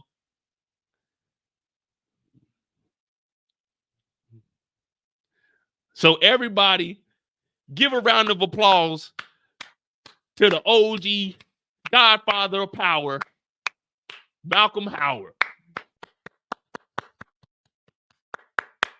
What's up, Rock? Where my son at? He on the block getting shit together, teaching James the game for James to backstab Kanan? Yeah, we don't even talk about this nigga James St. Patrick snitching since the beginning of time. Told on Kanan. Got Kanan jammed up. We trying to make believe that this nigga's a big dog. James St. Patrick was never a big dog. James St. Patrick has been a fucking snitch. James St. Patrick called the police on Tasha. What are we talking about? Ain't no big dog in my book calling no fucking police. James St. Patrick ain't never been no big dog. James St. Patrick is a bitch. I said it. No one else is going to say it. I'll say it. If ain't no one else going to say it, I'll say it. James St. Patrick is a bitch. He's a rat. Rat piece of shit. Ain't that what Tommy said? Yeah, we supposed to be talking about Jenny Sullivan. But no, y'all done got me on Ghost. Yeah, we ain't even calling you Ghost no more. Igor. Slimer. Yeah, it's your name now, Slimer. Slimed your partner out so you can take over. Yeah, James.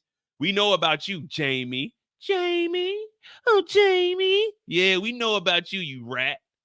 Yeah, we know you told on Kanan. Rat. 6 seasons we watched you. Little did we know you was telling. We didn't believe Kanan at first, but now we believe it because we know that you told on Tasha. You rat. Ugh. James St. Patrick makes me sick. If you got St. Patrick blood, you a snitch. Oh, man. See what y'all done did? See what y'all done did? I ain't want to have to go here. We talking about New Year's resolution. James St. Patrick was a rat. We always talking about, well, there's no paperwork. Well, Kanan told us that he told, and we heard him call the police on Tasha. Hello? Yes, this is a concerned citizen. There's drugs being sold out of a daycare. Oh, get this nigga James out of my face, man. Oh, man. The St. Patrick's, man. Yeah. Hold on, give me a second.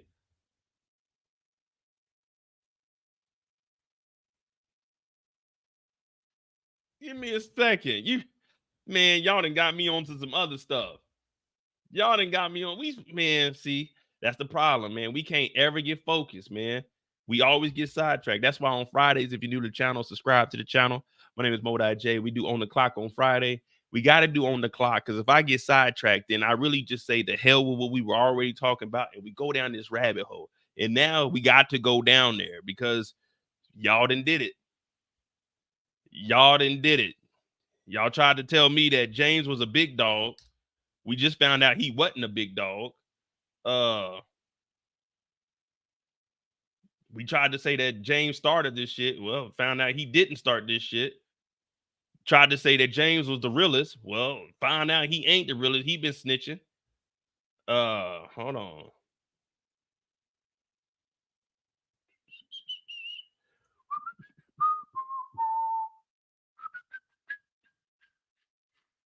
Y'all gonna hate me.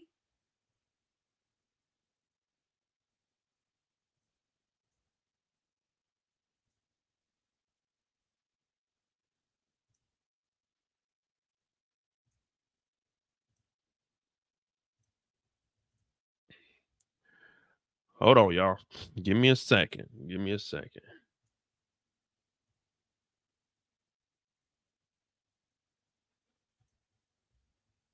Who he was working with. Let me know if you can hear it. Let me know if y'all can hear this. Let me know if y'all can hear this. Pay close attention. But I do. When it comes to this, come here. Can y'all hear that? Thumbs up, thumbs down.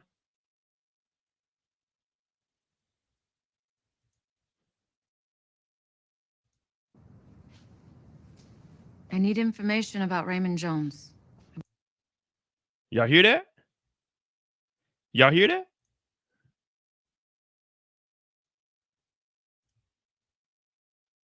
I want y'all to put in the chat who's talking and who are they asking about. Comes to this, come here. I need information about Raymond Jones, about who he was working with. Anything you have will be helpful. Who was that lady? Who was that lady talking? Shout out to my girl Kendall. Best mod I ever had. Who was that just talking?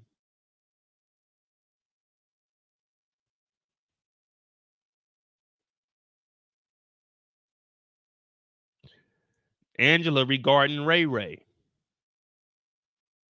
Angela regarding Ray Ray. Follow me. Follow me. Well, I used to hang out with this woman named Jukebox. She was a dirty cop from D.C. They ran licks together. They used their uniforms as a disguise, I guess.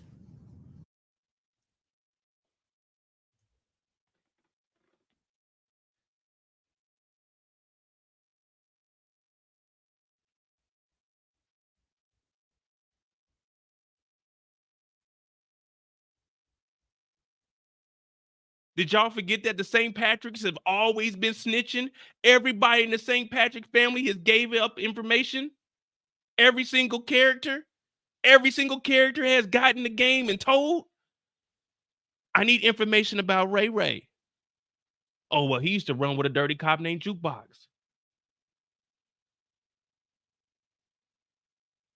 And Tasha authorized this. Tasha is sitting on the couch next to Angela, Jane St. Patrick's love of his life. What are we talking about? The whole St. Patrick family is a rat, man. What are we talking about?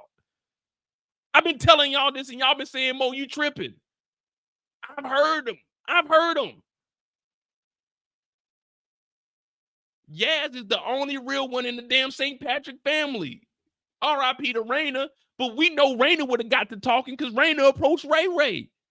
What are we talking about, man? This shit been going on for years, and y'all just been letting it slide, and I've been telling y'all, and y'all been telling me, Mo, you tripping. Miles said Tariq was 11, but if we go and watch Force, what did Diamond tell Jannard? He said, man, that boy was like 12 years old. He said, man, it don't matter. It don't matter how old you are. If you selling dope, if you in the game and you telling, you're telling. It's as simple as that. We already heard Diamond and Jannard say the same thing. You can't do this. I do this for a living.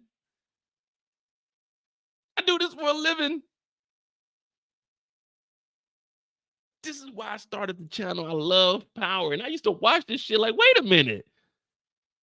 James told on Kanan, and niggas love this nigga James, but when other niggas get to telling, they like kill him. I'm like, what the fuck? James told on Kanan. And then Tasha told on everybody, and then Tariq told on everybody. I said, what the fuck is going on with this family? Tasha took the stand and told on Tommy. And then Tommy spares her, but he kills Proctor. What kind of shit is this? And then Tommy got to telling too. Let's not act like Tommy wasn't giving Angela information also. What are we talking about here? We've been lied to.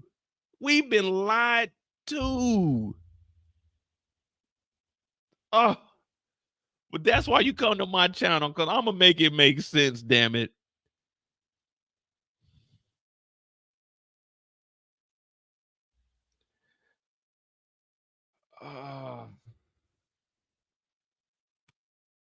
It hurts so bad.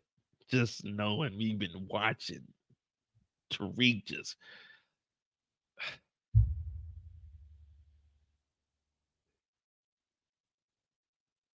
Miles said Tariq was 11 years old. This was season 5. Tariq was like 14, 15. Season 6, well, season 1 of the spinoff is when he turned 18. You only go back 2 years. Tariq was 15, 16 years old. But Tariq had already killed Ray Ray at that point. So Tariq was in the game. He caught a body by that point and still told Angela. So what are we talking about? What are we talking about? Tariq was 15, 16 years old when he told her that. Because he had killed Ray Ray. Remember, she said, I need information on Ray Ray. He's like, oh, you know, he used to run with Jukebox, a dirty cop.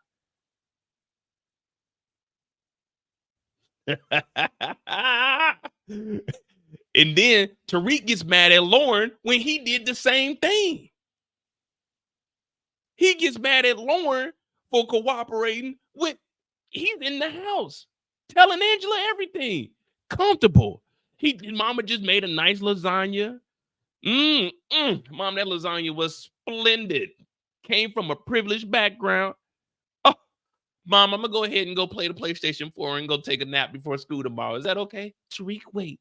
I just need some information. I just need you to do what your daddy did. I just need you to give up information on someone else so we can connect the dots and put someone potentially behind the bars. Because I know I would take the stand and tell. So Tariq, I want you to do the same. Well, you know what, Mom? Being a privileged kid that I am, I'll give up information. Ray Ray used to hang with a dirty cop by the name of Jukebox. Little do we know, Jukebox was killed by Kanan. So this is low-key, almost dry snitching on Kanan. But guess what? When you're a St. Patrick, that shit runs in your blood telling on Kanan, don't it? Don't it? It hurts that we didn't expose you, didn't it? Mm-hmm. Ooh. Ooh. What Martin say? Ooh, ooh. Ooh, ooh. Ooh, ooh.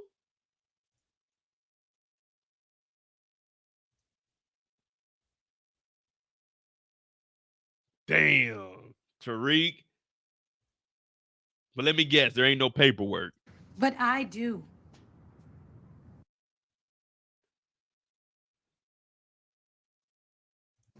I need information about Raymond Jones, about who he was working with.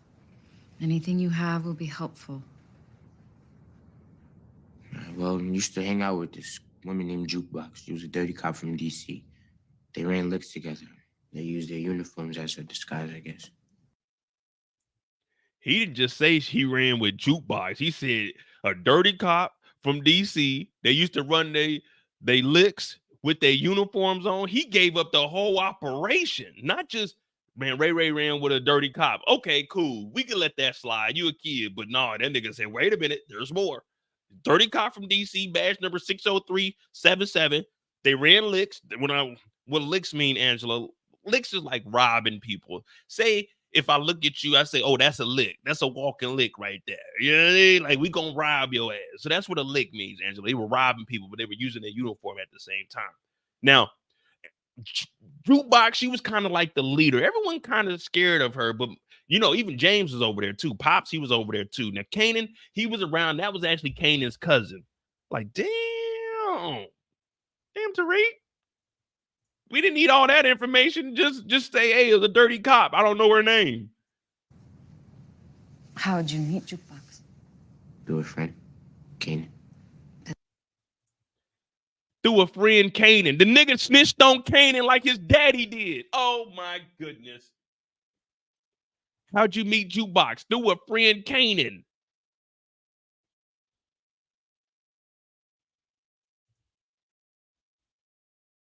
You can't make this shit up, man. They ran licks together. They used their uniforms as a disguise, I guess. How'd you meet Jukebox? Through a friend, Kanan. Does Kanan know Raymond Jones? Yeah, he knew him, but they never kicked it.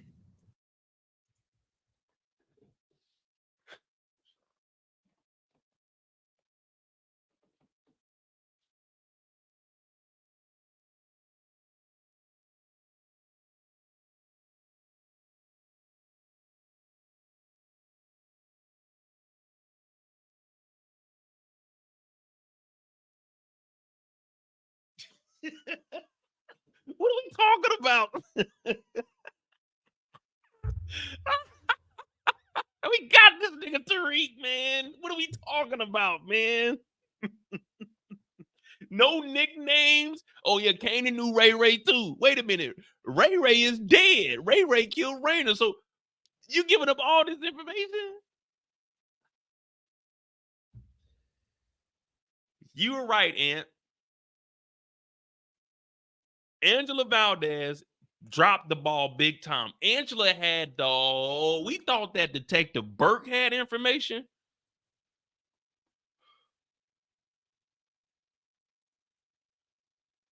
This motherfucker Angela Valdez was so damn good. She was fucking Jamie St. Patrick and BFFs with the nigga's wife, getting information from his kid with the assistance of the wife. Angela had all the information. Tommy giving information. Jamie fucking up. Tariq giving information. Tasha giving information. Angela probably is the worst administrative person that we've had in the Power universe.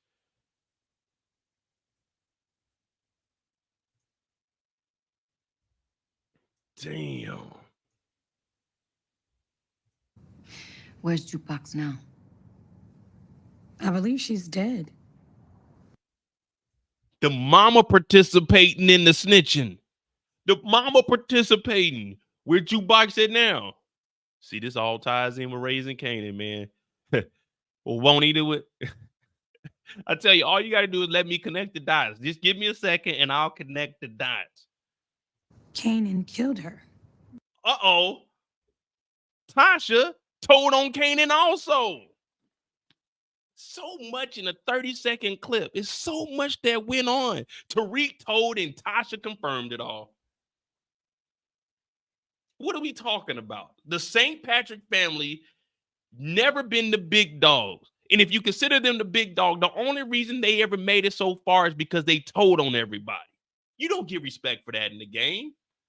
None. Zero. We're supposed to be talking about Jenny Sullivan's New Year's resolution. But we can't because the truth is the truth. The St. Patrick family is the Saint Liars. Saint Liars.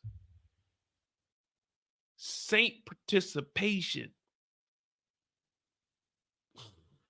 It just saddens me that this whole time we were so in love with the first family of the Power universe, well, of the OG universe, that we were blinded. Oh, James, we want James to be alive. No, we don't. We weren't blinded. We don't want James alive. We want James in the dirt. James is giving up information. His off-breed is giving up information. His wife is giving up information. What is going on here? I'm kind of disgusted. Your friend, Kanan. Does Kanan know Raymond Jones? Yeah, he knew him, but they never kicked it. Where's Jukebox now? We're just gonna get through this and we're gonna get back to Jenny. I believe she's dead. Kanan killed her, right? This is what you wanted me to come home for? Your mother tells me your friend Kanan may have killed his son. Tasha told Angela that Kanan killed Shawn. Tasha was fucking with Shawn. It just gets uglier and uglier. If you just go back and watch the OG Power, you start to realize a lot of shit. Tasha told on Kanan about killing Jukebox. Tasha told on Kanan about killing Shawn. When does it stop? They're giving up information they're not even asking for. What the hell? Shawn Stark. Do you know anything about that? You're framing Kanan like you and Ghost did when I was a little kid. You framing Kanan like you and Ghost did when y'all was little. Oh, Tariq knows the truth. The fruit don't fall far from the tree. Once you get to snitching, you can't stop. It's like a Pringles can. Once you eat one, you can't stop. Once you tell one true story, you got to tell another. Oh, the Saint Liars.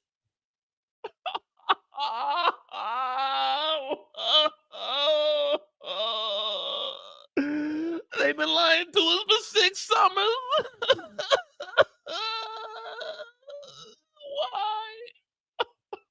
Why? Why would they do this? Why? Why would they put this show on TV and the whole family is snitching? Oh, why? Why? Why?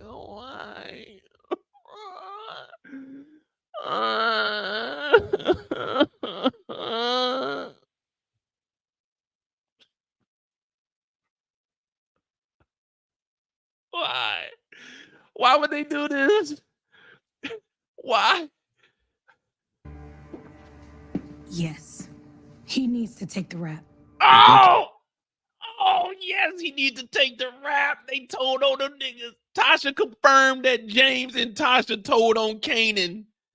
With her. The woman that ruined our lives. The woman that broke our whole family apart. The woman who arrested Ghost for the one thing he didn't fucking do. I knew Ghost was a traitor. Damn, Ghost is a traitor? I didn't know Ghost was a traitor. Oh, I thought Ghost was legit. The truth. James, Tasha, Tariq, all them niggas are telling. I told y'all that nigga James wasn't shit. And y'all looked at me and laughed, called me stupid. Y'all said, Mo, you the dumbest mother effer ever. I said, no, I'm trying to tell y'all. The whole family has been telling. Tasha confirmed that her and James set up Kanan and got him locked up. And she even said that he needs to take the rap for all of this shit. So when you guys are telling me that James was the realest nigga, top pressure, the nigga's a snitch. You can't beat top pressure when you a snitch. You got protection by the law. There's no way. But when I say that and call this shit out, people always look at me like, now, Mo, you tripping. You don't know what you talking about, man. Don't you say that about James St. Patrick. Man, that nigga name is Jamie. That nigga name is Jamie St. Liar, nigga. Get this nigga out of here. What we talking about? Yeah. Let me connect the dots for you. I'll do that. Exactly. And I told y'all when we watched season 1 of Raising Kanan, we can't make any assumptions about Kanan because Kanan never had an opportunity to be a kid. Raquel fucked that kid's head up, man. Kanan is actually the victim in the Power universe. No one ever goes back and say, hey, how was Kanan raised? Maybe he was raised wrong. But when we watch that show, The Shy, and we start seeing like Keisha and them, they talking about Keisha's going through trauma. We are watching Raising Kanan, and Kanan had the most fucked up childhood ever. But no one cuts him no slack. But they snitch on this nigga. They lock this nigga up. They tried to kill this nigga. They killed this nigga. No one gives Kanan that proper respect. But every single other character we do. Every character we do, but when it comes to Kanan, no one ever says, hey, how was Kanan raised? Was he raised in a fucked up situation? This nigga thought a gay dude, DEFCON, was his dad. Whole time his dad was a cop and his mama made him shoot his dad. Y'all gotta cut Kanan some slack. I say all that to say that Kanan was actually the good guy. Kanan wasn't trying to get James locked up. Kanan raised James and damn Tommy. But what do? They go behind him and lock this nigga up. Then him and Tommy tried to kill him.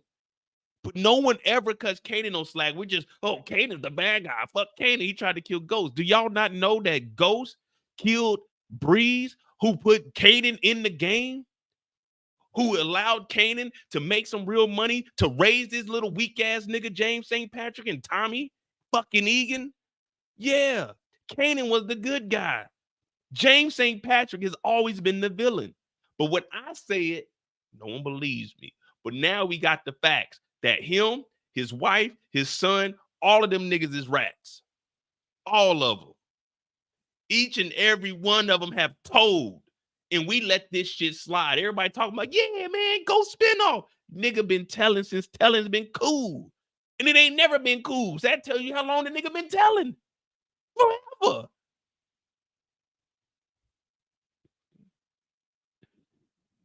Damn, man, it's getting ugly. I thought maybe he made you help him set up Kanan. But you're no better. You're a Oh, so the truth came out. He said, maybe I thought you helped him set up Kanan. Uh-oh. Wait a minute. Did Kanan get snitched on by James St. Patrick solely? Let's hear what Tariq had to say. You know, the truth comes out when you're angry. Hold on. Let's see what Tariq got to say. I knew Ghost was a traitor. I thought maybe he made you help him set up Kanan. But you're no better. You're a fucking backstabber too. You better listen to me, boy. Catching the charge for Ray Ray is the least Kanan deserves. No matter. Catching the charge for Ray Ray is the least that Kanan deserves?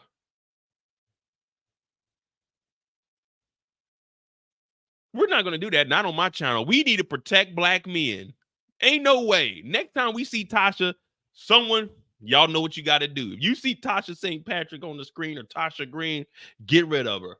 Get rid of her. She's trying to put a murder that Tariq did on Kanan, an innocent black man. An innocent black man. That's what we're doing here. That's it. I'm sick. I'm done. No more exposing for the evening.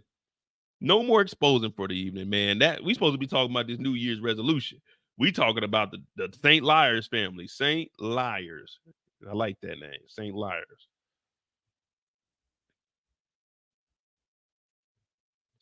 All right. Let's get back over to this. All right.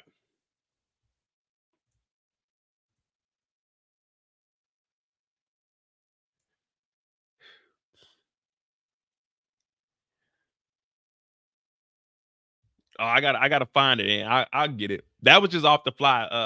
Shout out to Kendall. She sent me that clip. I was looking for it. I thought it was earlier in season 5. I thought it was like episode 4 or 5, but it was like episode 8. You guys want to go back and watch that and just be like, damn, that nigga Mo was right this whole time. But nah, it ain't got nothing to do with me disliking Tasha because I'm calling out the whole family. I started off with Jamie. We went to Tariq, but we already knew Tasha was telling. Tasha took the stand on time. We already knew that was going to happen. But just for any clarification, the whole family has been telling since telling.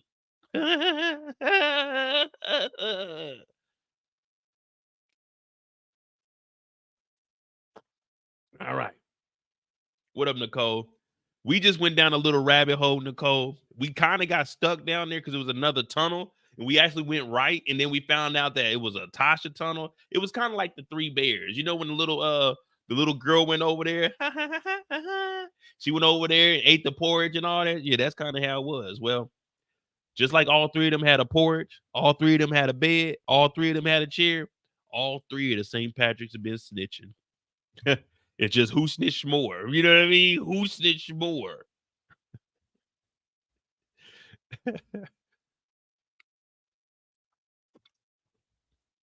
All right, here we go. I don't know. Do we really care about Jenny and them? I'm trying to get to some of the other characters. We done got a little sidetrack. Let me see. Who else we got on here? So that's that.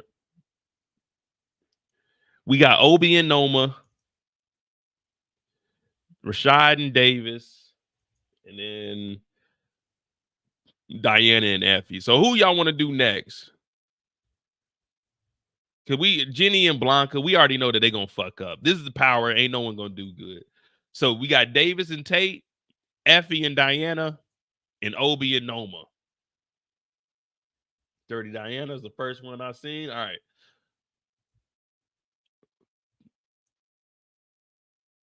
So we'll do Diana, Effie, and then Tate and Davis. And then we'll talk about Noma because they don't really have that big of a role. All right, here we go. See, man, y'all done got me sidetracked, man. I done wasted all my good energy. I don't have any more jokes now. That's the only downside. All right, here we go. All right, so for Effie's New Year's resolution. Oh, we said we're gonna start with Diana. Diana's New Year's resolution is get away from Monet, transfer to Spellman. Nah, she's gonna stay right up here at Stansfield. Block Salim on everything. That's messed up. Hide from Tariq. Make sure Monet doesn't find out we tried to kill her. Then that's a good one there. All right. So number 1 goes with number 5. Make sure Monet doesn't find out. So how do you think this is going to play out with Monet potentially being in the hospital? Is Diana going to have a chance to get away? Because it's kind of, if you look at the relationship that Diana and Monet have, it's kind of like Kanan and Rock, in the sense that the mother, once she gets in there and starts controlling, man, there's really nothing you can do because she wants everything done her way. And remember, Monet didn't want her in the game. Monet choked her out. Monet almost jumped across the table, gave her that business again. I knew you was gonna let that nigga hit. Tariq? We raised you better than that, Diana. I just don't know. With Monet being out of commission, I'm saying Monet's probably going to be gone for like maybe an episode. They might see her in the hospital, but this is Power, so it might be a little jump, maybe 2 weeks again, kind of like Rock, 2-3 weeks or maybe a month. But getting away from Monet, Diana doesn't have anywhere to go. I mean, she's on campus. She's on campus, so unless she's just going to stay at the school, but man, there's a war going on. So I don't think she can stay at the school like that. And that's why I'm saying Stansfield is kind of pointless. Unless like she's at school and Tariq runs into her. But that's the only way she can get away from Monet. She doesn't have anywhere else to go.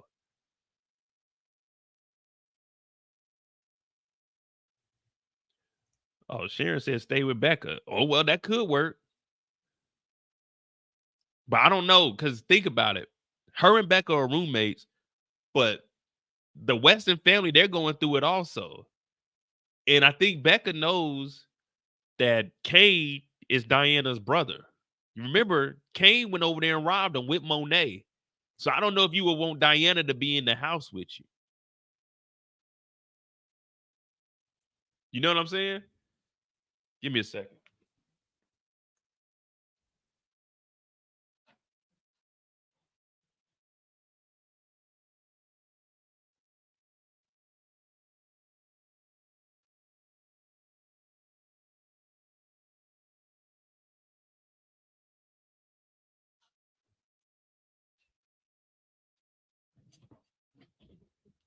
Because Monet and them did come over there and rob him. I seen somebody mention that Kane had the watch. So I don't know if Becca's really going to want a Tejada over at the house.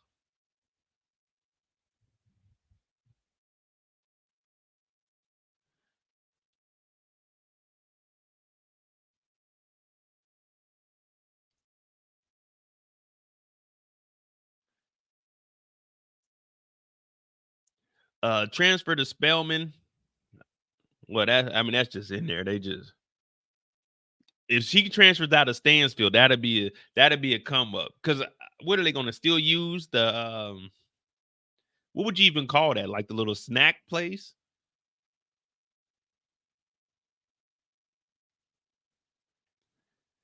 So getting away from Monet, and if she does transfer schools, that'd be good. But I don't think she's gonna be able to do that. Transferring, that's wishful thinking, but I don't think that's definitely not going to happen. As far as Salim goes,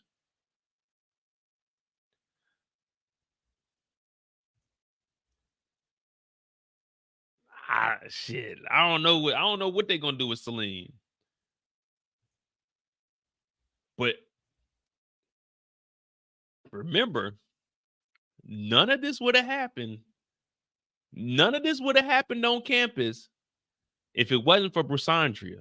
So all the smoke has to go to Brusandria. Remember, Brusandria set up Lauren. Remember that. All of this happened, and the only reason drugs were found on campus is because of Brusandria. Now, I ain't never known anybody, like, if I'm at somebody's crib when I was, like, in high school, if I'm, like, you know what I'm saying, smoking and shit, I'm not gonna put nothing in their drawer. So Brusandria is the reason that all of this came down on the college, because she put the stuff in Lauren's drawer. Lauren was scared and didn't know to get a lawyer, but she's supposed to be very smart in school. But when the law got on her ass, she folded up and went ahead and cooperated, got a fake rollie, had Tariq on a recording.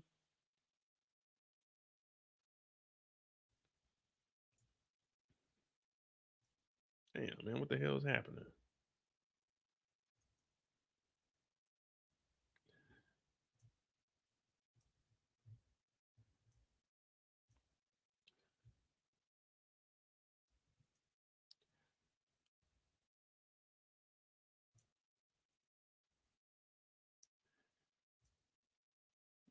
Hey, Nakima, facts.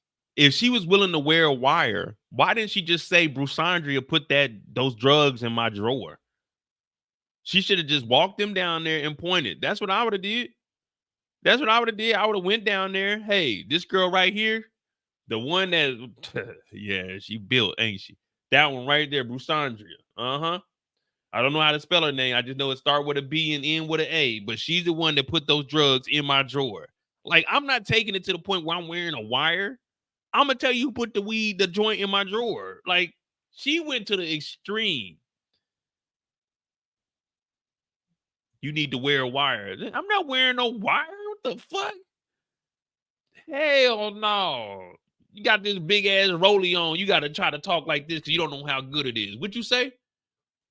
What'd you say, Tariq? You were moving drugs. Tariq, are you gonna be a drug dealer one day? Like, come on, man. Hell no. Brusandria put that shit in my drawer. I don't even smoke no weed. You can piss test me right now. Shout out to California. They can't piss test no more. I thought that was the coolest thing ever. Now all they got to do is make that on a federal level. Life would be just so much easier. You know what I mean? Shout out to California. I ain't gonna lie, I miss it. Lived out there for 3 years. Oh, it was lovely. Expensive, but lovely. Block Salim on everything. I mean, I guess so, but Salim don't really have anything going on. It's not like he's moving work. He just kicked her out of he just fired her.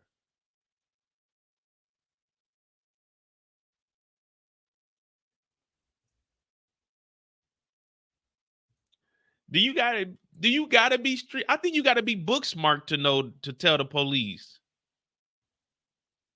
You know, I don't think you don't need to be street smart to tell the police someone put drugs in your drawer. Like, that's common sense. Wait a minute, wear a wire? Like, wearing a wire is the most extreme thing you can do. Think about it. Think about it.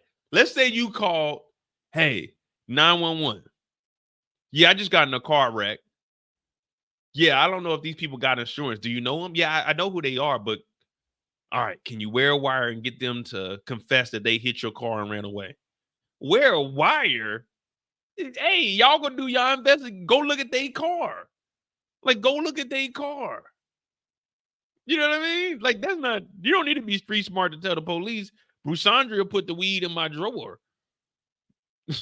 Hey, there's weed in your drawer, Mo. Wait a minute. Well, let's not use me as an example because I'm just going to take the charge. But there's weed in your drawer. Me? You're right here. You're going to jail, mister. What is this? It looked like some blue kush. I don't know. I'm not sure what that is. Oh, this is yours, Mo. Huh? This is yours. What? This ain't mine? Let me see.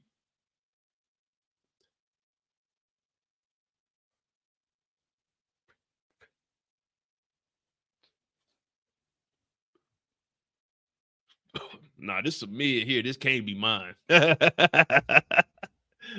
This is a mid. This can't be mine. Matter of fact, I know who this is. Big booty Brusandria. Get on in here, girl. Hey, come over here real quick. What's going on, girl? Hey, you put this weed in my drawer? Oh, girl, you know I got high and forgot that I put it in there. That's it. You're going to jail. The FBI. Yeah, this the FBI. Here she is right here. That's your confession. I'm not wearing a fucking wire, bro. That's just too extreme. You know, that's just too far, man.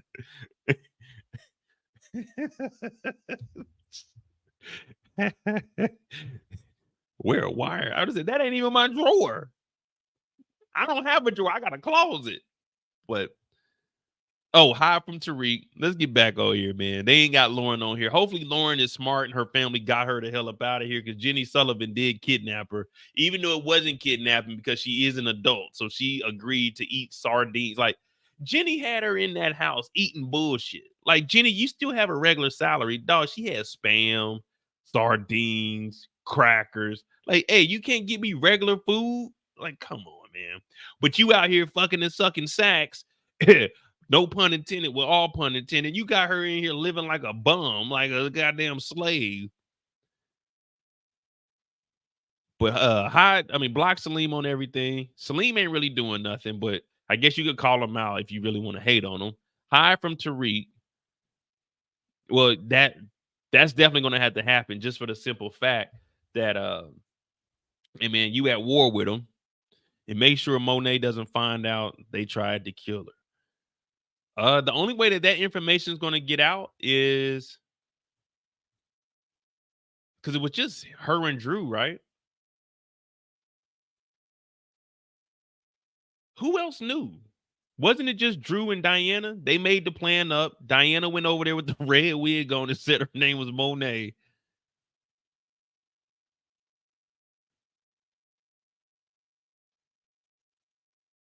No one else knew, right? Oh, Tariq did. Tariq knew because Tariq showed up. He was supposed to do it. Yeah, okay. I forgot about Tariq because Tariq pulled up and Tasha pulled up and she looked like Snoop Dogg when she rolled the window down. Okay, yeah. Now it's making sense, y'all. All right. So unless...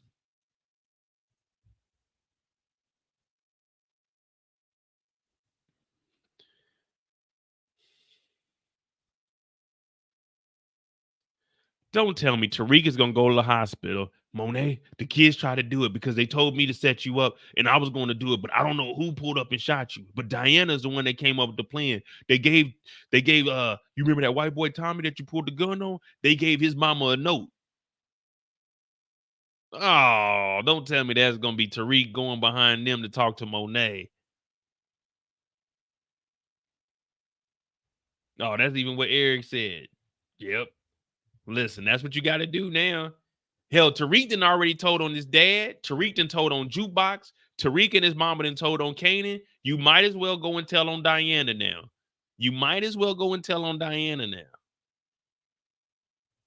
Hey, Monet. Listen, Monet. Look, I ain't got no weapons. You know me and you always been good. But the plan was Diana and Drew's. They set you up. She came to me with that plan and I told her no. I'm just trying to get from up under Noma. And I know you're trying to be on the same page as me and not work for Noma. But yeah, your own kids did it. Tariq, you better not be lying to me. Monet, you know I wouldn't lie to you. Right now we're in a war and we need to get you out of here because we don't know if you're safe. Tariq, if you're wrong about this, I promise you one thing. I'm going to kill you. Oh, shut up, Monet. Man. Hey, y'all not going to kill my dog, Drew, man. At first, I wasn't fucking with Drew, but that nigga Drew cool, man. That nigga catching bodies now, man. He done turned up. He's supposed to be next in line. Man, Tariq better not talk to Monet. Come on, man. If that happens, that's just, come on, man. Keep Stansfield, but don't let Tariq go talk to Monet. Monet, was your kids that did it. Come on, man. We don't want that.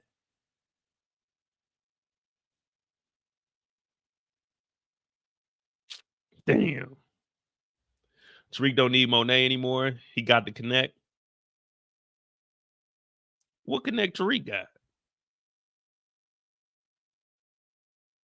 What connect does Tariq got? Am I confused?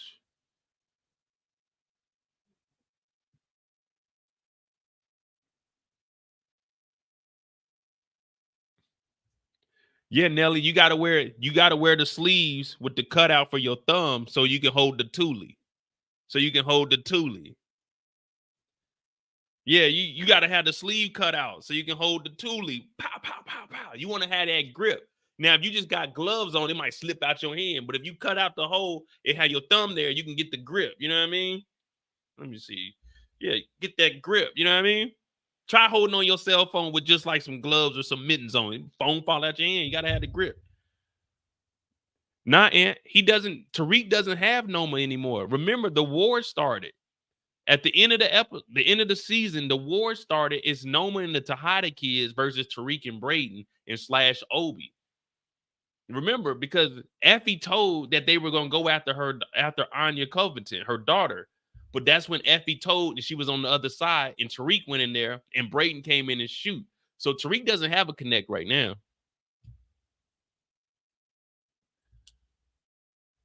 Yeah, Tariq and Brayden, they on their own. That's why I was like, can we really believe these two young mofos?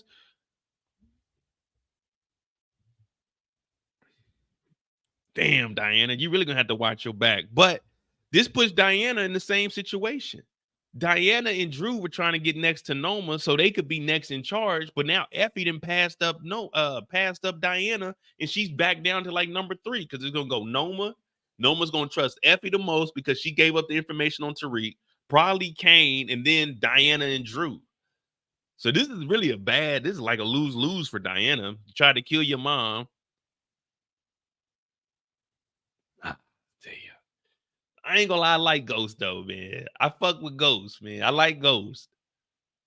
But I don't know how they gonna do it, man. It's like we're running out of options at this point.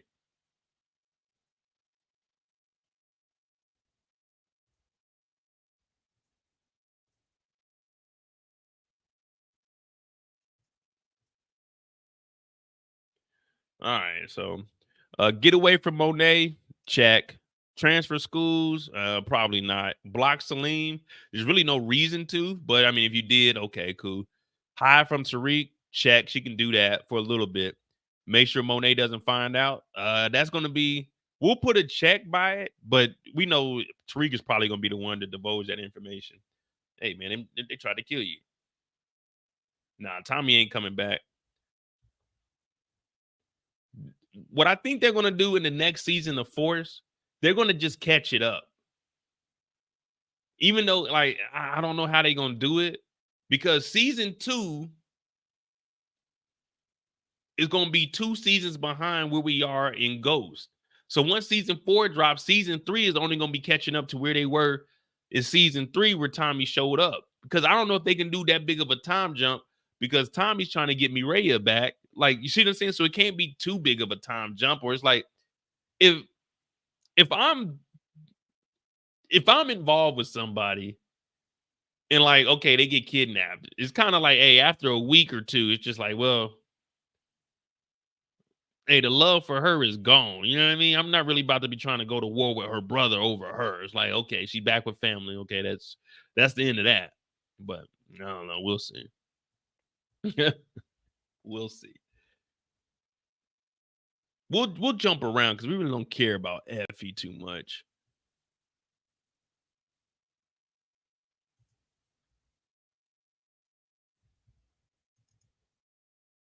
Ooh, wrong one. All right, we'll talk about Davis.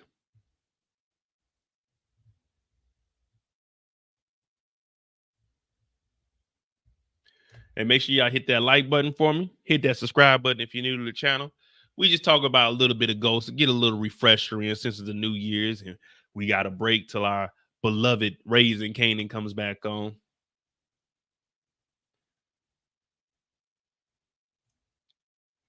Oh yeah, Effie been telling. I told y'all I got a whole folder ready to make some content for Effie. Just been waiting and waiting and waiting. Let me see. I got a lot of stuff on Effie.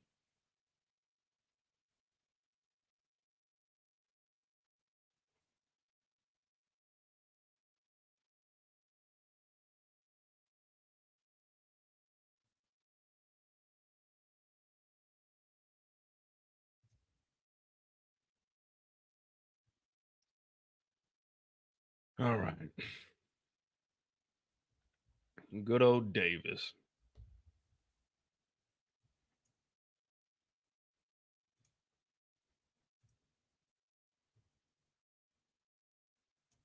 Oh, you know it, Trench. I do it for y'all, man. I enjoy talking about power, so you know, And like I said, I'm always trying to find out something that we can do. I didn't want to continue to talk about Raising Kanan for 2 weeks on the same episode. It's only really so much you can do. And that's why I enjoy them dropping weekly, because it gives you just enough time to talk about it before you before you see the next episode. So I was like, all right, let's go ahead and talk a little bit about Ghost, just to refresh our memory during this little break here. All right, Davis's New Year's resolution. All right, make $5 million. Keep my clients in trouble. Well, we know the more they get in trouble, the more they come back. Win every case. You got to, just so they can continue to come back. Find a new side piece. Definitely need one of those, because going to work without something to come home to on the side, it gets a little lonely. Stay off the radar of the feds. Let me ask you guys this, though. Is anything ever going to happen with the ring?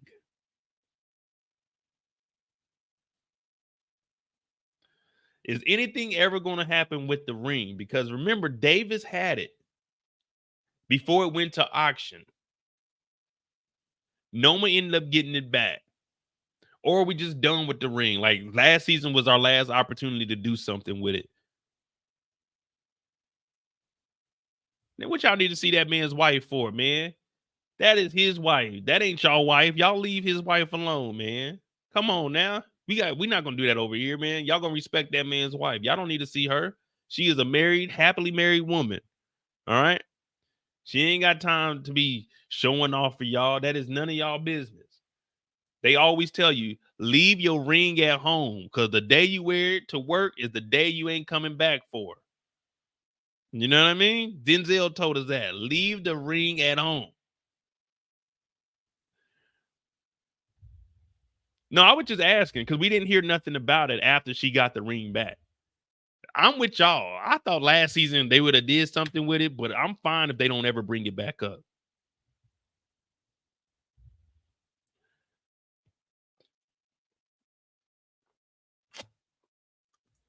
Nakima said he didn't respect his wife. When he didn't respect his wife? I thought he did respect his wife. Davis disrespected his wife?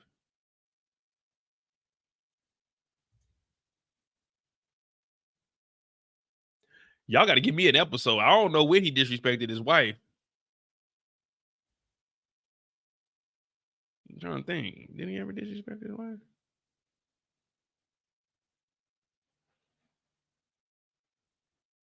Well, did he really cheat, though? He took his ring off. So when he took his ring off, married, unmarried, married, unmarried, married, unmarried. So married, unmarried, married. He didn't have his ring on. What are we talking about? He wasn't creeping with Paula. Everybody in the Power Universe know Paula be throwing that thing on our boy Davis. That ain't cheating. That's getting information. That ain't no different than what Sachs and Cooper Sachs and Jenny were doing. They just giving information. You know some stuff. I know some stuff. If we put our stuff together, you know what I'm saying? Come together right now. Boom, boom, boom. Over me. Yeah, that's all that is. Married, unmarried. Married, unmarried. Mackin', hanging. Mackin', hanging. You see what I'm saying? Mackin' is this way, arms closed. Hanging is this way. Married is ring on. Unmarried is ring off. Right? This is what we call a joint task force. See, do we have any attorneys in here? Do we have any esquires in here? Because I just want to see if anybody's an attorney in here. I just want to know. Because y'all might not know how it works on the, like, you know what I'm saying, on the legal side. Sometimes you have to get with other lawyers. Like right now, Young Thug's in a RICO. Let's just use him for example. His lawyer is talking to other lawyers. And sometimes those lawyers got to talk to each other. So there's no difference than what Davis and Paula are doing. They're just talking. You know some stuff. I know some stuff. We know the whole story now. There's your side of the story, there's my side of the story. We bring our stories together. We got the book. The book. Come on now. Follow me. Put a won't he do it in the chat. Everybody put a won't he do it in the chat. Put a won't he do it in the chat. We talk about trying to make $5 million so we can make sure that the family is good.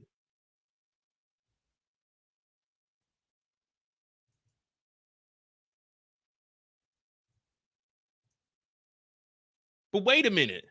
Hold on. Wait a minute, Mo. They're attacking you again? What did I do? When did I become the bad guy? What? When did I become the bad guy?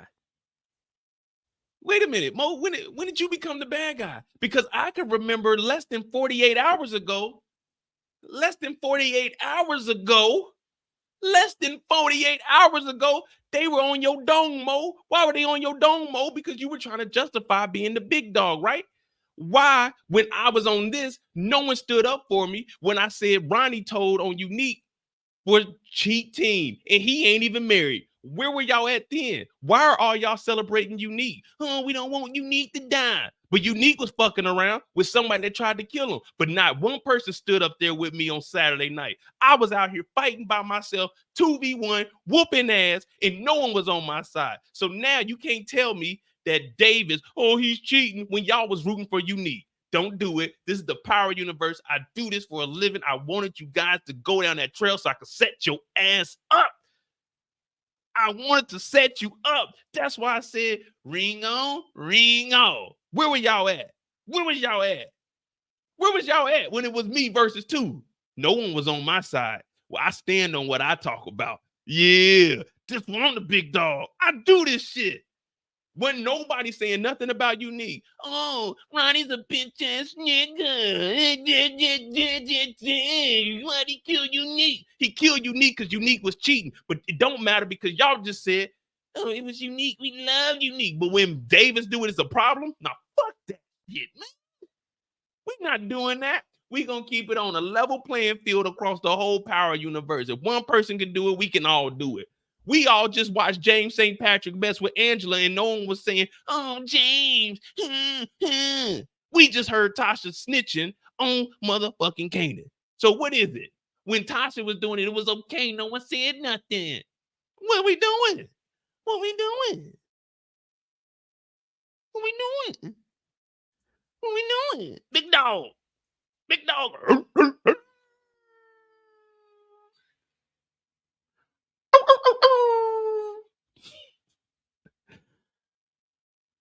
What are we doing? What are we doing?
Big dog status.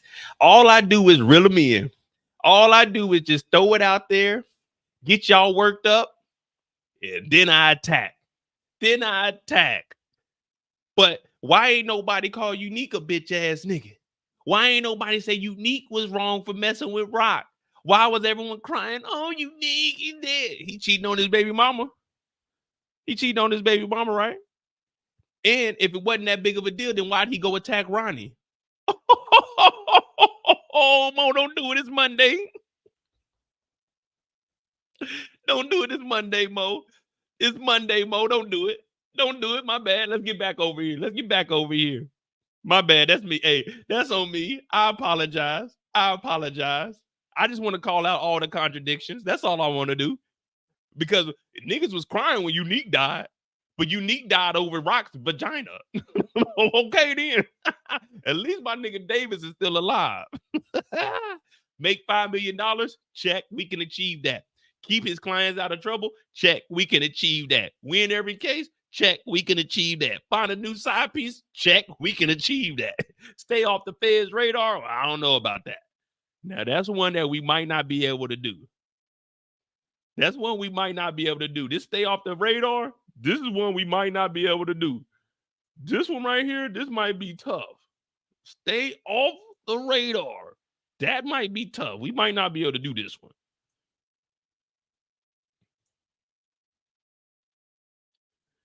Yeah, I might, hey, y'all know Davis is like one of my favorite characters. Davis is like one of my favorite characters. I might need to put my suit on and go with my dog window shopping. Mo and Davis, some window shoppers, mad at us because y'all can't get a side piece.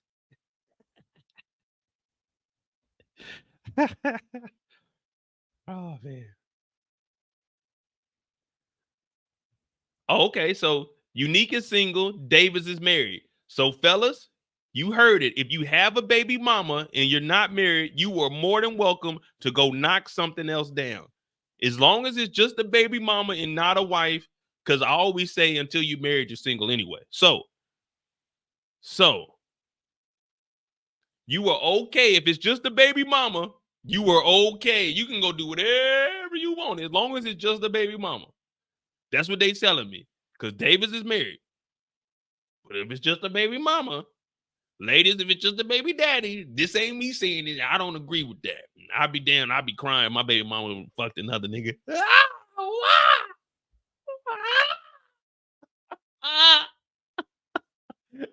wasn't good enough.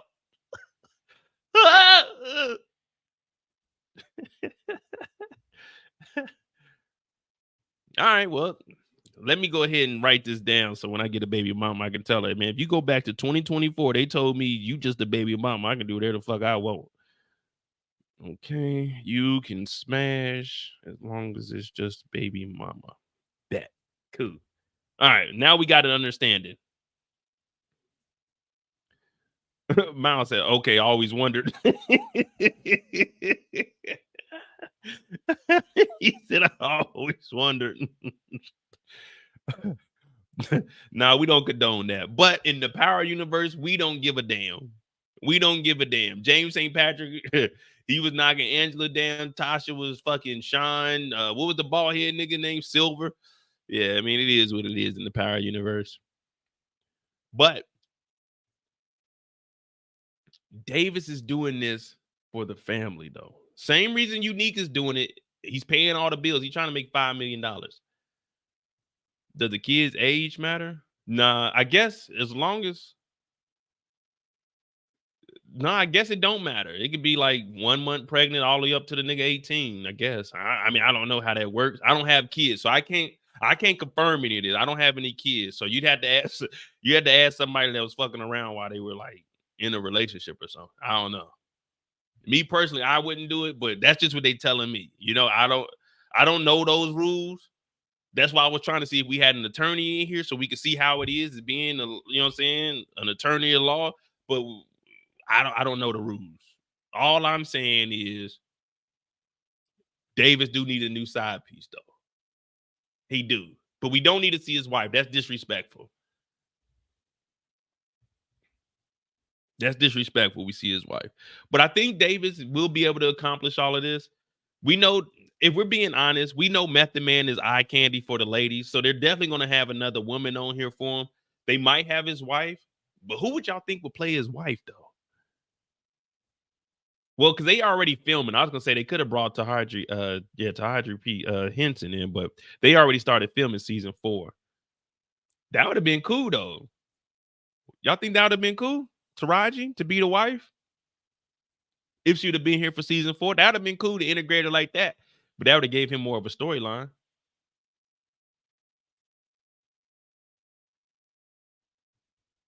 Just throwing that out there, 50. If you are gonna bring her over. Now I don't know how she's gonna fit in. She got to fall in line though. Like I said, she got to fall in line. We already got our queens of the Power Universe. Rock, Monet, and Tasha. We already I hope she don't think she's gonna come over here and be bigger than nobody we already got. We talk shit about Tasha, but we love Tasha. Tasha's an OG character. Tasha still gets my respect. So whoever joins the cast, I hope you don't think you're gonna be bigger than our big 3. Ain't no one bigger than the big 3. But I do think Davis can accomplish all of that. 224.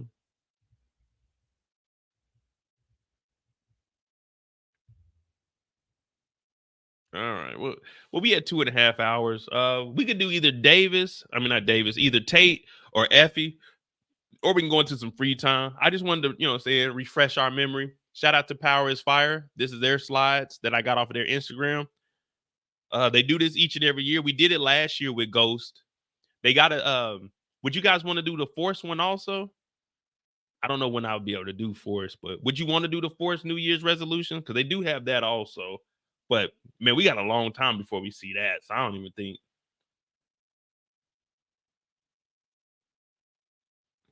Hell, to say free time. We got what? Tariq, Brayden, St. Patrick's, Diana, Davis. So we got 5 characters out of here. We even went off script and did the St. Patrick family, the St. Liars.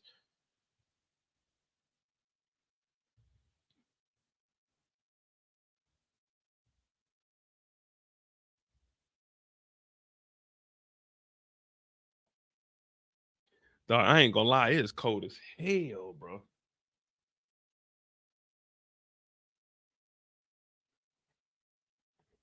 What is it? 20 degrees right now. All right, we got some free time. It's 11:30. Bet we get out of here by midnight. That works. All right. Well, that was a New Year's resolution. Just a little refresher, a little fun moment there. We exposed some of the things that happened in the OG season of Power. Talked about Tariq, Brayden, St. Patrick family, Diana kind of tied in with Drew, Davis. Kind of went off script with Davis, but it was cool. Yeah, so Terrence Howard, right now, he's sacrificing his career to try to get the proper just due when it comes to Empire. Oh, did y'all see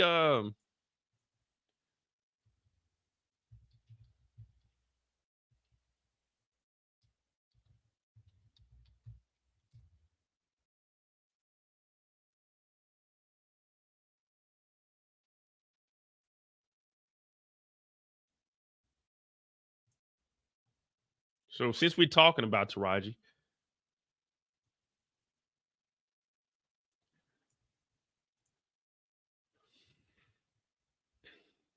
oh, Jonathan Majors, man, I was listening to that. I'll look at that real quick. I just wanted to say, like, the Taraji. Remember, like last week or 2 weeks ago, which I never understood.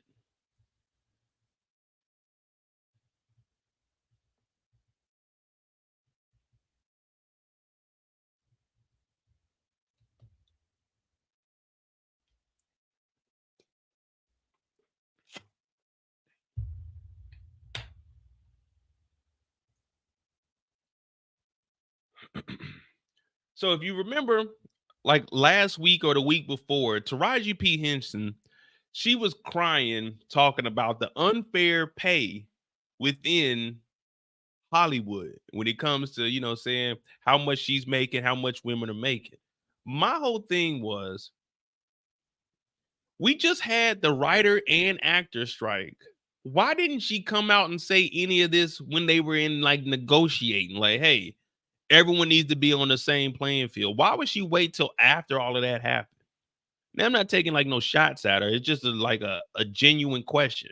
Why would you wait till after that? And then on top of that, we know that she was in The Color Purple. Now she's saying that there was some issues that would happen with The Color Purple. I thought I was gonna watch it, but I didn't watch it. And you know, there was a little talks about her and Oprah having a little feud that was going on. But why would you take a contract if it wasn't enough money?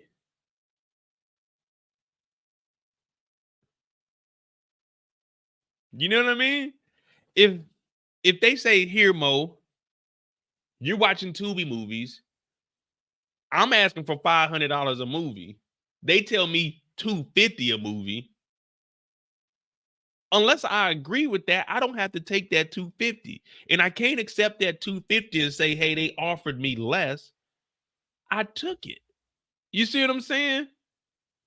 So if I want $500 and they offer $250, if I feel like my work is more than $250, I'm not gonna take that $250. Now, me, if they offer anything, they offering $100, I'm taking $100. I don't give a damn. Money is money to me. I'm not like, I ain't rich, but I'm well off. I can do what I want. So if they talk about, yeah, we could do $150 a movie, shit, I'll be watching a movie every single day for $150. Boom, boom, boom, boom, boom, boom, boom. That $150 gonna add up.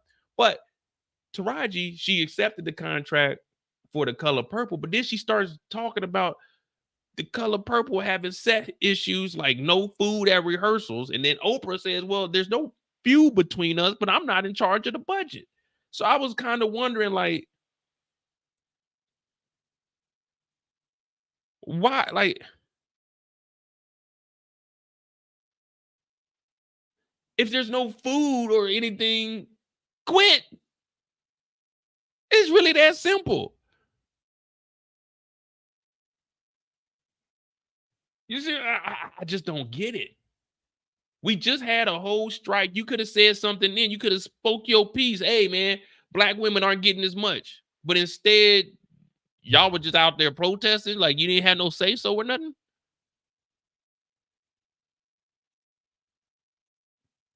But Oprah said it ain't no beef and I ain't in charge of the budgets.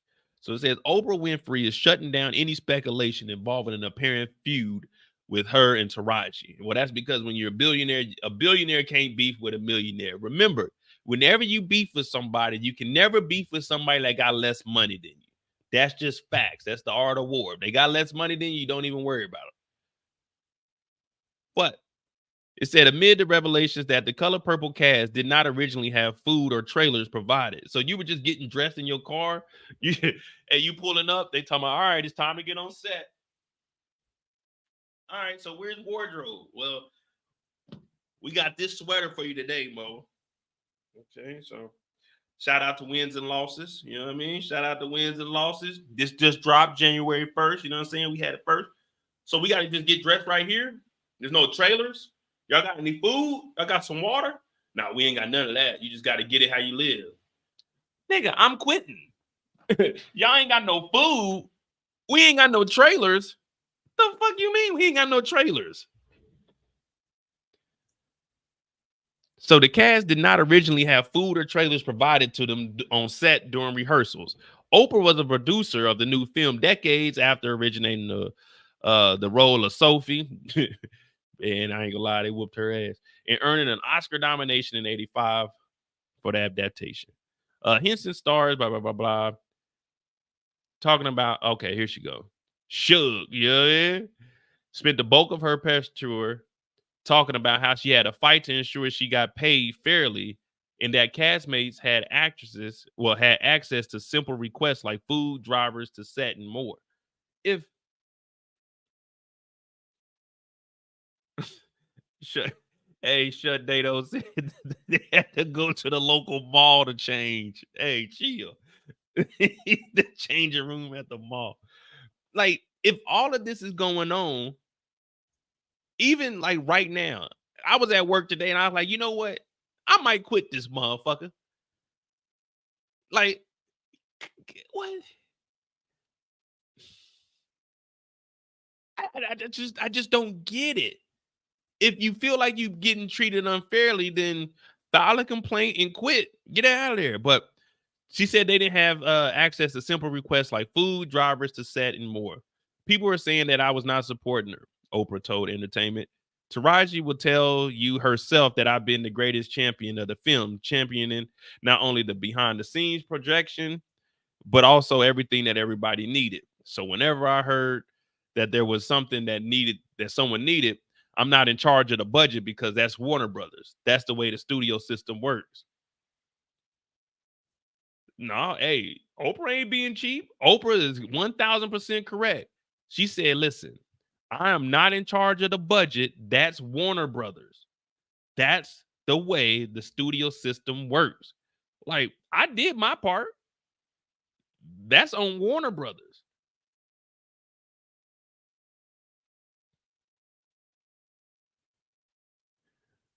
That's on Warner Brothers. That would have said quit and be blackballed. Would you really, Mo? Man, hell yeah, I would. My thing is, like, if you've been following my channel, like the last 5 years, I haven't worked a day in my life. I only started working because I wanted to come to Europe and travel for cheaper. So that's the only reason I'm working. Like, if I wanted to, I could go in tomorrow and quit, and I'll just move back to the States and I'll be A-okay for the rest of my life. And I'm not making millions, but you would think you would make some kind of investments or something. Like, you can't. If YouTube shut me down right now and this was the end of it, guess what? Life would still go on. You wouldn't see me making Facebook posts. Man, they did your boy wrong, nigga. They didn't got your boy Mo up. I'm like, oh, well, fuck it. You know what I mean? It's not like I'm making millions off this shit anyway. I just enjoy it. But I mean, I understand like not having the food and stuff, but we just had the whole writer strike and actor strike. Y'all didn't negotiate these terms. This is what I was talking about when we were reading over all of the terms and conditions that they were asking for. I said, man, watch, we're going to be right back at this because they not negotiating shit. They paying this union all this money. The union ain't really doing shit for nobody, but they wait until they accept the jobs and they see that like, I don't get it, man.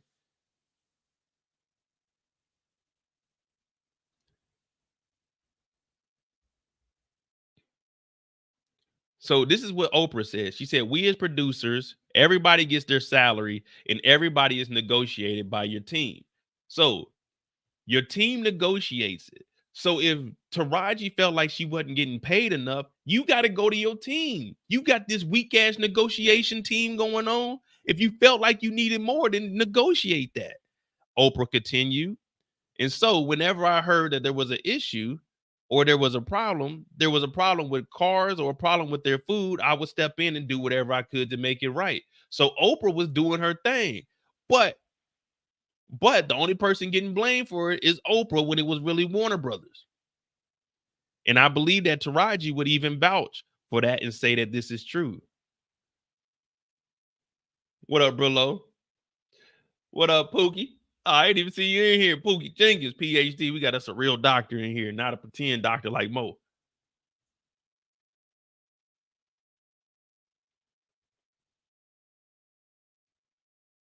So during a recent interview with the New York Times, Henson said that she and her Color Purple co-stars got a lot of stuff on that set because she fought for it behind the scenes. One such example was rise to production. Actors are allegedly offered rental cars at first, expected to drive themselves to set. Hey, listen. You give a nigga like me a rental car?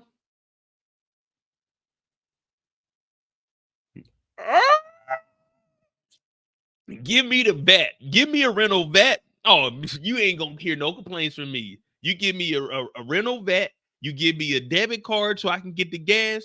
No complaints, nigga. I'm pulling up to set, hitting the e-brake, spinning that motherfucker around. There go Mo, y'all. Mo is pulling up on set. Like, y'all don't need no cars to drive. Y'all don't need no driver to set. Who the fuck y'all think y'all are? You get your ass behind the wheel, drive up there, present the ID. This is me, Mo. Let me on set. They gave us rental cars, and I was like, I can't drive myself to set in Atlanta. This is an insurance liability, and it's dangerous.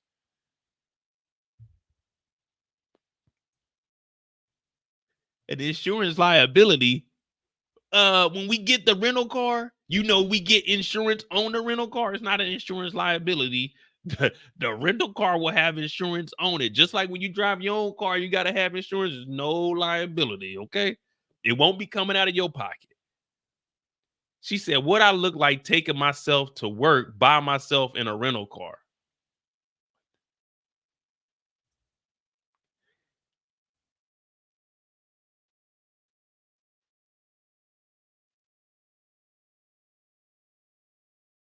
What? What do I look like taking myself to work by myself in a rental car? So I was like, can I get a driver or security to take me? Ain't nobody running up on no Taraji P. Henson. When have you ever seen a mob of people? Oh, Taraji, yeah. A driver or security to take you. Here's your keys. Get your ass in that rental car and be your ass at the set at 7 o'clock in the morning. Give a fuck if she a diva or not. Get your ass in that rental car. You signed up for this. You read over the Where is her team at with the contract that negotiated? This is her problem, not a Warner Brothers problem. See, what they do in business, and this is what you always do in business. I mean, you don't try to get over on people, but you offer something that is more affordable for you. Now, when they come in and negotiate, you got to say, hey, no, we're not accepting this contract unless we have a driver and security. Like, you supposed to negotiate that. That's on your team, not on Warner Brothers, because if you don't ask for it, they're not going to give it. That's less money they got to pay. What the hell? She got used to the Empire treatment. Facts. Like, come on, man.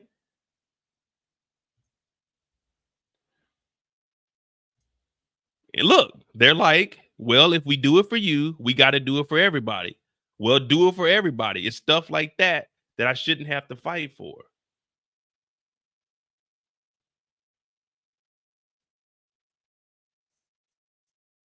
See, you got to excuse me. I understand exactly what she's saying.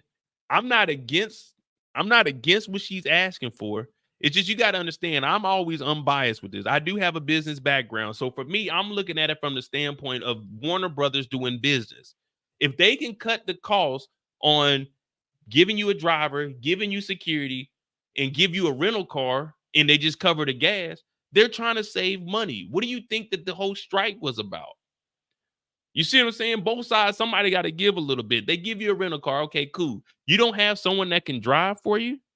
You don't have an assistant?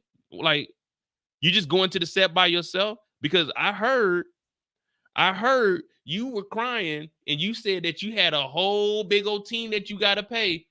Say it's $1 million. It's 500 after tax. You got to give 100 up to your team. Like, come on now. You paying your people. Pay one of them to drive the rental. Get your ass in the back seat. Come on, man. This is like common sense here. I understand you're a star, but if this ain't enough for you, quit. Get out of here. Give somebody that's up and coming, that's hungry, the opportunity. I'm pretty sure there are 1 million of women that would have loved to take this job and took that opportunity to drive that rental car to go to work. Like, come on, man. I understand you're a star. I understand you need money. And it sounds like, I mean, you know what I'm saying? You had too big of a team, but come on, man. You can't. Come on, man. Like I said, I'm not against Taraji. I'm just saying from the business standpoint, it's like, dog, they're giving you a whole rental car? Drive to Atlanta. What you need security for? We ain't never heard anything happen to Taraji. Like, niggas ain't, oh man, that's Taraji. Let's go over there and get an autograph.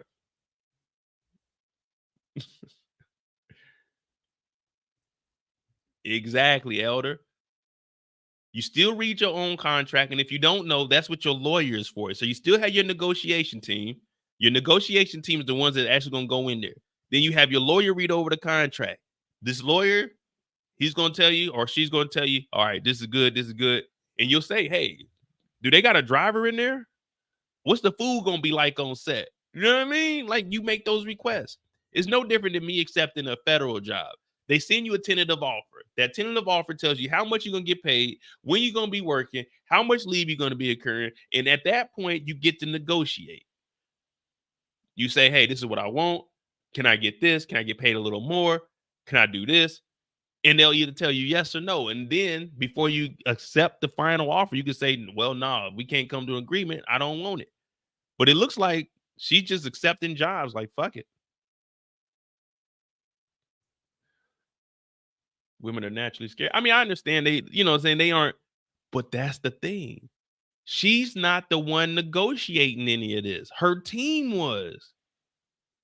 Her team was the one that, it's not like she's sitting down with Warner Brothers. I need $1 million.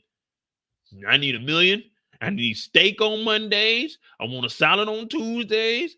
I want fish on Wednesdays. Thursdays, I want Chipotle. Thursday, you bring me some Chipotle. Fridays, Friday, we're going to wild out. But come on, man. Ms. Bradshaw, y'all think Halle Berry's driving to set? No, but I guarantee Halle Berry's negotiating a driver. I guarantee Halle Berry said, I'm not taking this offer without a driver, without a hotel to stay in, without my own trailer. I guarantee that.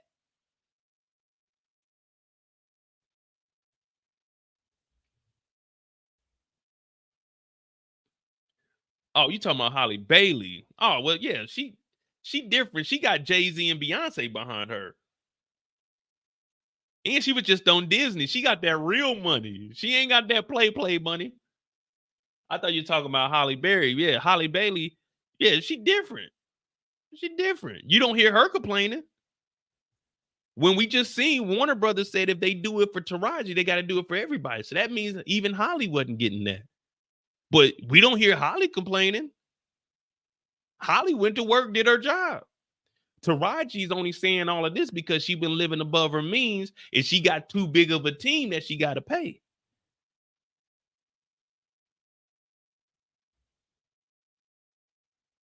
But I don't know if she fired the team or not.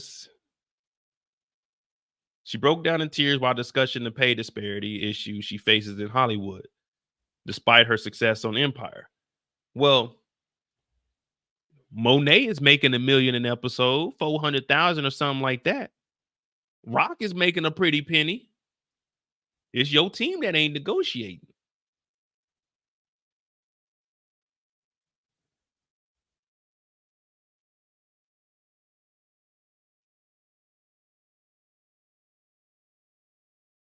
See, now look at this.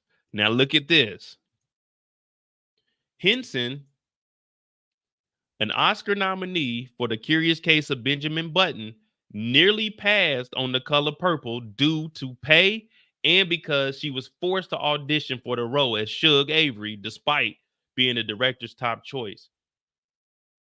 Well, why didn't you pass if you knew the pay was low? She needs the money. That's why they had the upper hand. That's why this is business, y'all. She nearly passed on it due to pay. And she said she was forced to audition. You're never forced to. No one went in there and said, read these damn lines, Taraji. Come on, man. Let's be real. What'd they do? Go in there, read the lines of Suge. Come on, man. They ain't forced you to read this shit. You chose it because you needed the money. So Warner Brothers had the upper hand in the negotiation because you needed the money because your team was too big. So you can't say that there's a pay disparity when you're accepting these contracts. Negotiate more money. What? Let me see.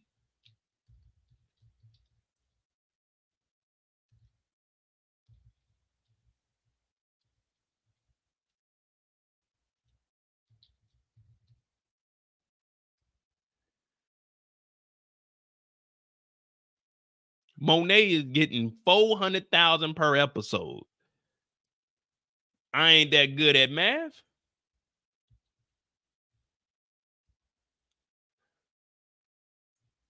$400 thou wow times 30 episodes. Sheesh.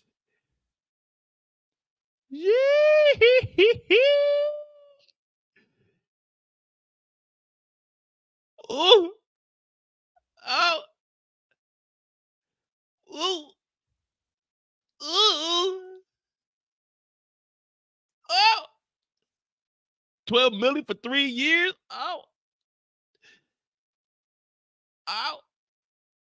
Don't do it to me.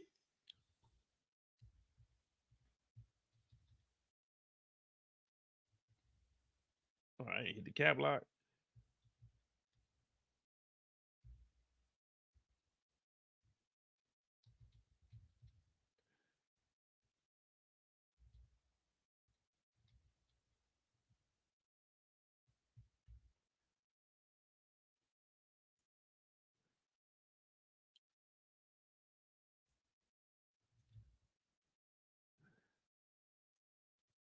She was making $250,000 per episode.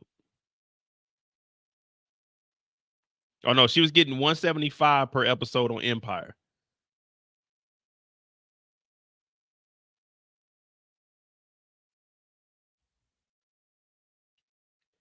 Now, what they don't point out is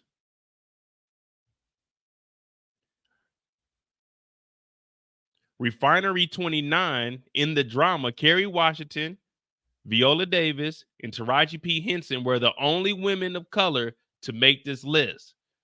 They were estimated to make $250,000 per episode in the ABC's hit series. So she was making $250 in one series that she was in, and then when she went to Empire, it was $175.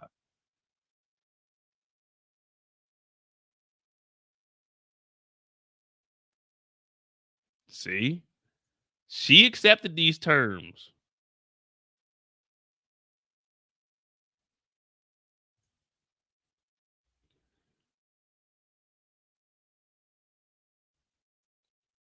Let me see. Blah, blah, blah. Let's get to the money. That's what we want to see, the money.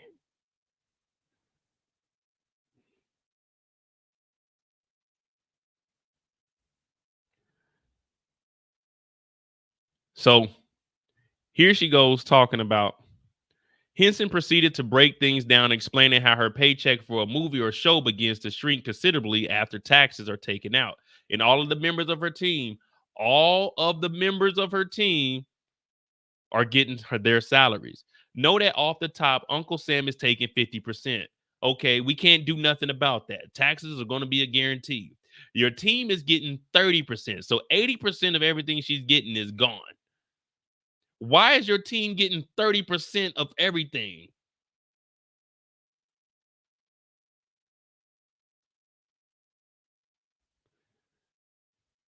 That's just you overpaying your team.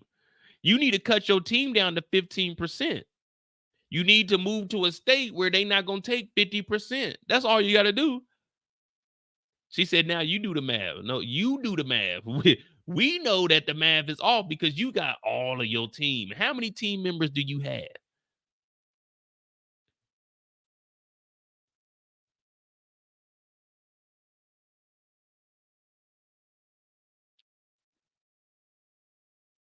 She said, I'm only human, and it seems every time I do something and I break another glass ceiling, when it's time to renegotiate, I'm at the bottom again like I never did what I just did, and I'm just tired. Well, when you renegotiate, this is just me. This is just me thinking out loud. Your guys can call me. You can say I might be wrong, but if I know the bottom, she said she's renegotiating is at the bottom. If I know the bottom is 100,000 an episode, let's just do a TV show. We'll just do a movie. If I know the bottom is 100,000 and the top is $1 million, when I go in there renegotiate, I'm not gonna start at the bottom. I'm gonna say I need 700. I'm gonna ask for the whole million. I'm gonna ask for the whole million and then work down from there. It's called negotiate. Aim high. Always go higher than what you're expecting, and then you'll come to something close. Like, it's negotiating, meaning when you negotiate, you don't have to accept the initial offer. Ask for more. That's what negotiating is. So if your team isn't negotiating on your behalf, then that's your problem for keeping them around. When my team goes in there and they saying it said that the job was between 100,000 and $1 million, and my team comes back with 200,000, I'm gonna say, what the fuck are y'all doing? Get the fuck out my face and go ask for $1 million and try to get that shit around 800,000. What are we talking about? What are we talking about? I'm at the bottom. Okay, 100,000 and $1 million. Well, we came back. We got 175,000. What? Where's the other 825 at? Go ask for the 825,000. No. If the bottom is 100 and you bring 175, I'm firing you. There's no talking. What? 175 when they offering $1 million? What is your name again? Get the fuck out of my office, man. What are you doing?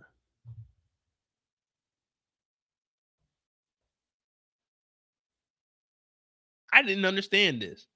But, you know, it was really, she just got too many people on her team, man. That's really what it is.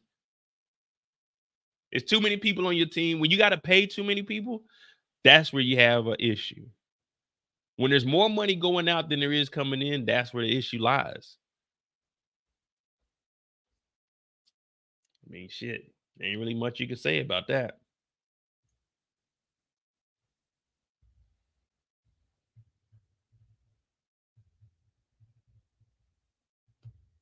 Yeah, I mean, that's it. I mean, hopefully she gets her money. She finds a better team, but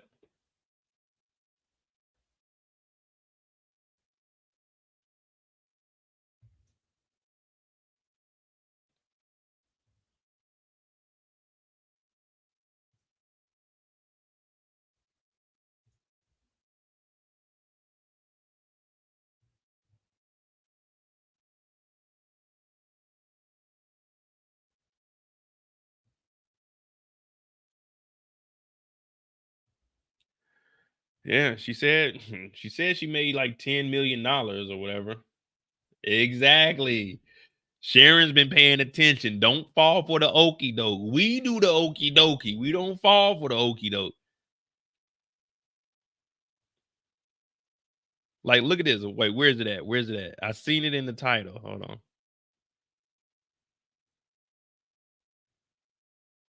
All right, here we go. I want to make it very clear. I'm not saying that Brad or Kate shouldn't have gotten what they got, Henson told Variety at the time. They put asses in seats, so give them their money. They deserve it. I'm not saying that they shouldn't get what they're getting. I'm just asking for $500,000. She said I was asking for $500,000. That's all. That's it. When I was doing Benjamin Button, I wasn't worth $1 million yet. My audience was still getting to know me. We thought we were asking for what was fair for me at the time. Henson was able later to negotiate a salary of $150,000, although it was well below the $500,000 she pushed for. I asked for I thought it said million. I asked for $500,000. That's it, Henson added, and they gave me $100,000. Does that make sense? I'm number 3 on the call sheet. Does that make sense to you? All I was asking for was $500,000. That's all we were asking for.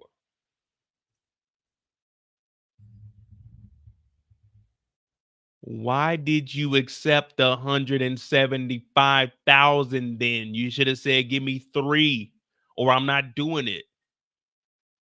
You accepted it. If you want half a ticket, go for half a ticket.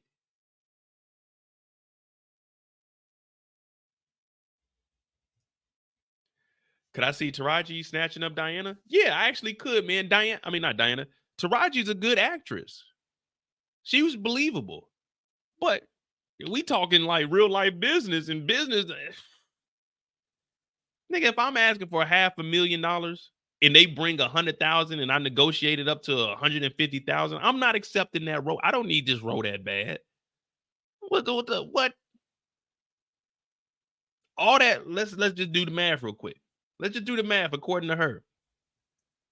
So this is what she said she got for Benjamin Button, according to her math. Just listen to this. So let's say they gave her 150,000. Divide that by 2, because she said Uncle Sam taking that off top. Boom, 75,000 times 0.3.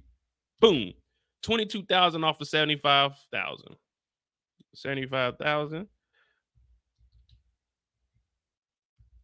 So she did the role for. She did the role for a decent job. She did the role for $52,000. Whose problem is that? Of course, they're negotiating. They like, fuck that. We can give you 175,000 and you accept it. Then okay, cool. This isn't like, come on, it's his business. So she did Benjamin Button and made 50,000 off of it. Whose fault is that? Us or yours?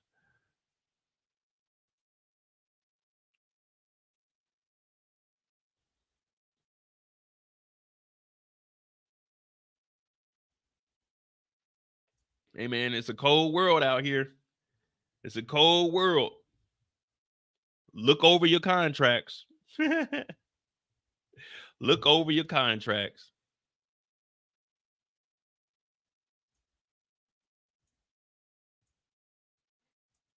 That's all I'm gonna say.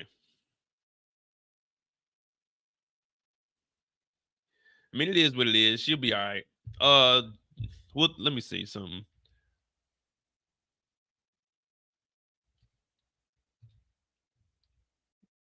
I just spelled his name all kinds of wrong. Did y'all watch?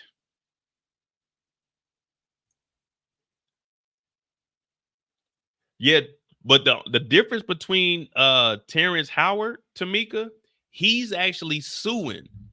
See, Terrence Howard is suing because they screwed him over. They really hit him with the okie doke. Taraji P. Henson is just crying because she couldn't manage the money. What Terrence Howard is suing for is this is what they told him he was going to make, and in the long run, it would make this amount of money.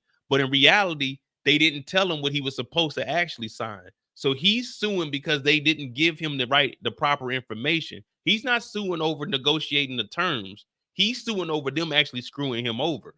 See, his case is totally different. Let me see.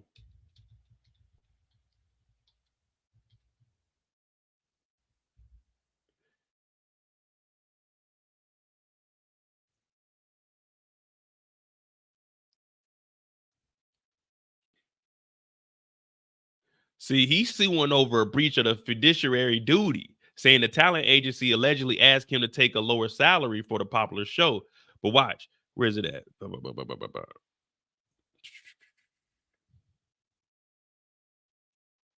See, this is his agency. This is his agency, not the theater.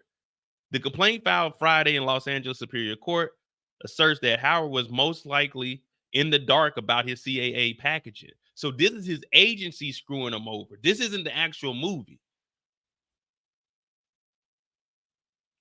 The complaint also falls CAA for representing Empire co-creators and executive producer Lee Daniels, as well as Howard. See, they were representing everybody.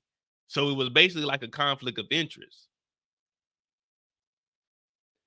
See, he's suing his agents. His agents led him down a path to rely on information that was misleading. So he's not suing because his contract was off.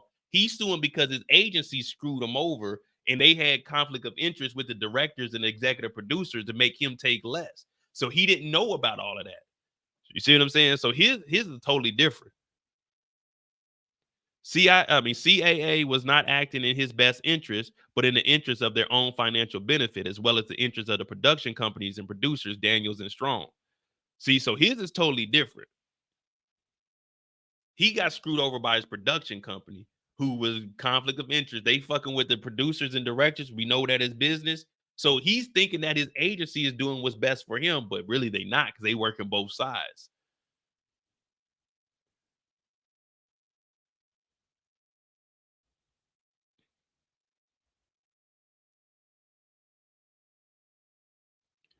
CAA has not concurrently been representing the production companies where their sole financial interest would have been 10% fee from the compensation received by Howard.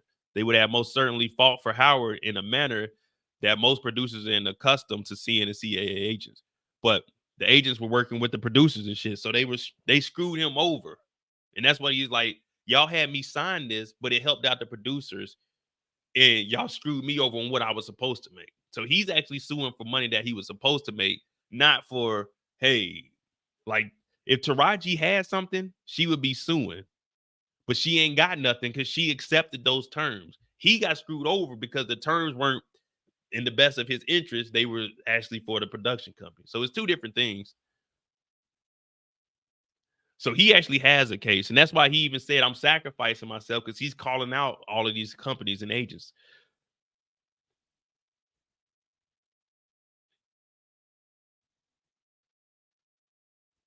And see, he's saying if it was someone white, they wouldn't have gave him that low ball. You see what I'm saying? So it wasn't necessarily his contract. This is just what they presented. And this is his agency, and they're supposed to give him the best deal that they can get, but in reality, it wasn't. So he said, I drank the Kool-Aid. I believe that it was going to get paid. Yeah, so he got his is totally different. So he started off at 125 and topped out at 325 per episode. I mean, it is what it is, but he got a lawsuit going, so he might get like 10, 15, 20 million. He might get some ownership. Oh, yeah, 50 going to help him out. 50 going to get Howard right. It's just crazy, man. Like, all right, did y'all watch the damn interview, the Jonathan Majors interview? I didn't really. I mean, I listened to it. And I feel bad for the brother. Hopefully he get back on his career. But shit. They had to hit him with one charge at least. You knew they did. It's messed up, but it's life.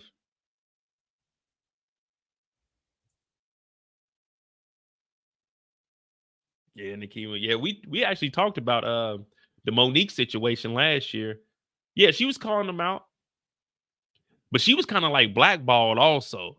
Even that's why she was calling Steve Harvey out. She was saying that they weren't supporting. You see what 50 did? He brought her back. She doing a cool job too.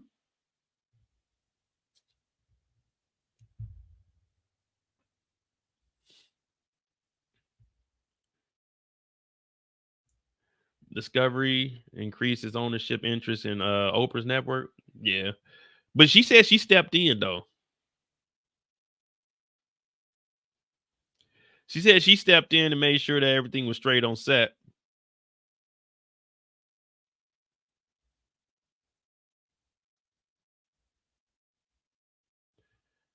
Yeah, I mean, wasn't nothing really in this interview, to be honest with you.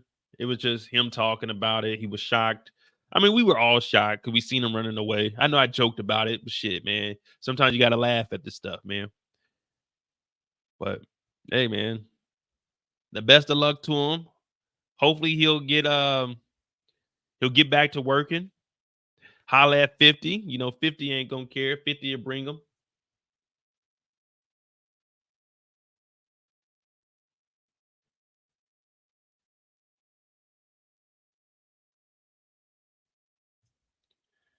Friends cast made history. They all got 1 million per episode. But if we're being real, yeah, we know black actors and actresses aren't getting 1 million an episode, but the viewership for Friends, what they were making off of Friends is, you got to start looking at the money too. Friends was different. Like Friends was making a lot of money. It's kind of like what you look at like the WNBA and stuff. And of course, they say they want to be paid more money. They feel like they deserve that. I mean, I personally, from the business standpoint, you only got 12 teams or 16 teams or whatever it is. You're just not generating enough money to be paid more. That's just how it is. I mean, you know what I mean? If you're not, I can't pay say we bringing in $200. We bring in $200. I can't pay you $100. when we only making $200, and then I got the electricity, I got the utilities, I got the insurance of the building, I gotta pay for all kinds of insurance. Like, I can't give you 100 when we making 200 when I gotta cover the overhead. I can give you 25, and then I gotta keep that other 175 because out of that 175, 75 of it's going to cover everything. Plus, I gotta make me a profit. So it just, I don't know, man. It's just business. But that's why you hear, you know, I do pocket watch, but I like to see the number. I want to know where stuff is going. I told you guys, man, ever since I had that one overdraft fee, I was in South Dakota, Rapid City. I had that overdraft fee. I said, man, I'll never, ever, ever feel like this again. And ever since then, I mean, I check my bank account every single day. I wake up, I check it. That was probably, it wasn't embarrassing to me because I know I had the money. It was just, I didn't, you know what I'm saying? That's when I went, changed my bank. Hey, man, don't ever let me over. Man, fuck that. I was like 19 years old. I didn't know what overdraft was. I had overdraft like $200. I went to the bank, cussed them out, closed my account too. Well, you got to pay $300 for the overdraft. I said, $300? I said, okay. We're going to see if I pay that shit. Man, I went and opened up another account. Shit, you thought they was going to see that money? Hell no. Closed that account. Direct deposit went to another bank, nigga. They can kiss my ass.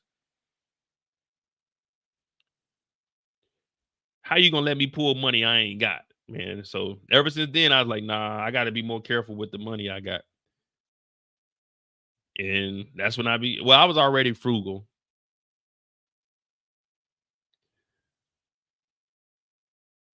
I've always been frugal, but y'all, I mean, like, it's just how we grew up, though. You know what I'm saying?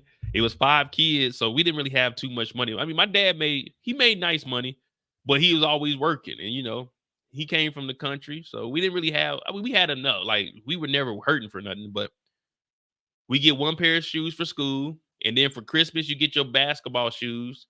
So you had your school shoes that you wore. We won 1 pair of shoes for school. And then you had your athletic shoes. Well, you'll get cleats for football.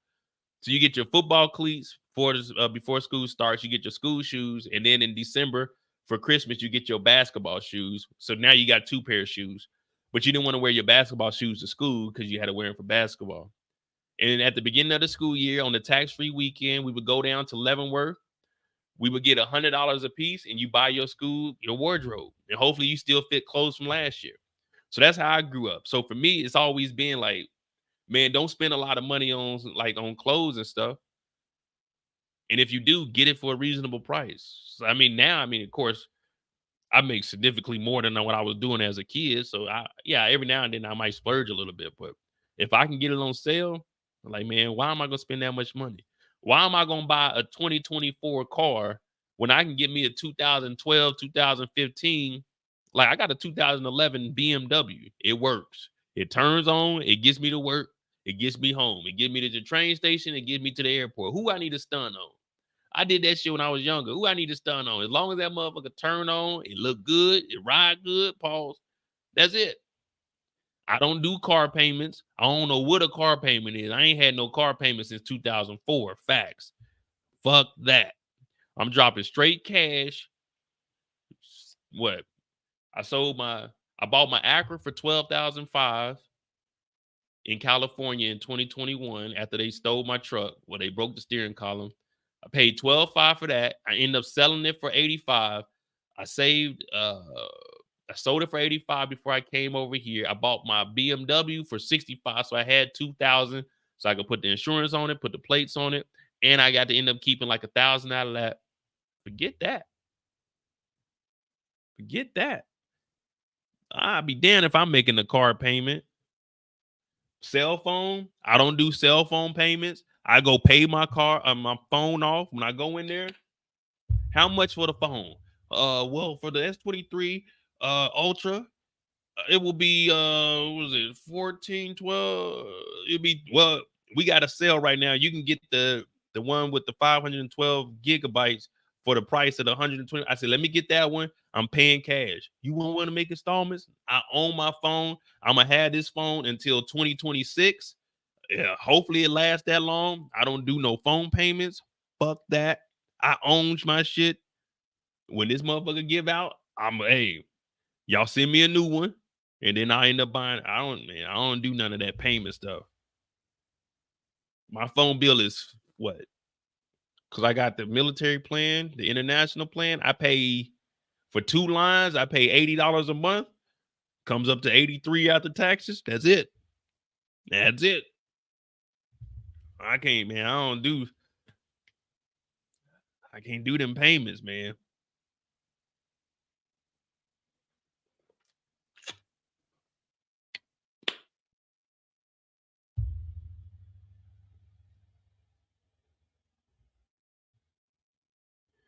Heck yeah. Matter of fact, I got to call them. So I got Amazon Prime in the States, as I was mentioning. So I got Amazon Prime in the States, but I got to pay monthly for Amazon Prime over here in Germany.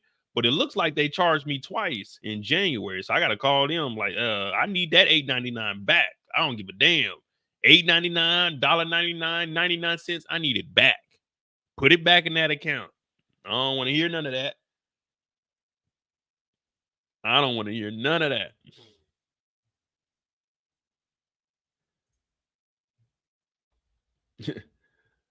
Pookie Jenkins said, Mo is preaching. I got 2 BMWs, 14 and 11, paid cash. And BMWs look good no matter how old they are. Facts. You can't, you could tell a slight difference because I got an 11. My coworker got a 15. You could tell a slight difference, but for the most part, man, all the parts are the same because he got some extra rotors as an older white gentleman. And he got some rotors and some brakes. He was like, man, when you need some, they sent me too many. They sent me another thing. I was like, all right, bet. I'll take that. Oh, yeah. Income tax. So for my check, each check, I take out 50 extra more for federal and 50 extra for state. So when my taxes come back, they got to pay your boy. Because I turned 18. I got my first government job. I started going on the road. So I was 18. No, not 18. I started at 18. When I was 19 years old, 1 year I made $62,000. And I didn't know, I knew about the taxes, but I didn't know as you started making more money, they're going to be hitting you over your head like that, like ping, ping, ping. So I was 19 years old. I made $62,000. Man, they weren't taking out enough taxes, and I had to pay like $2,200.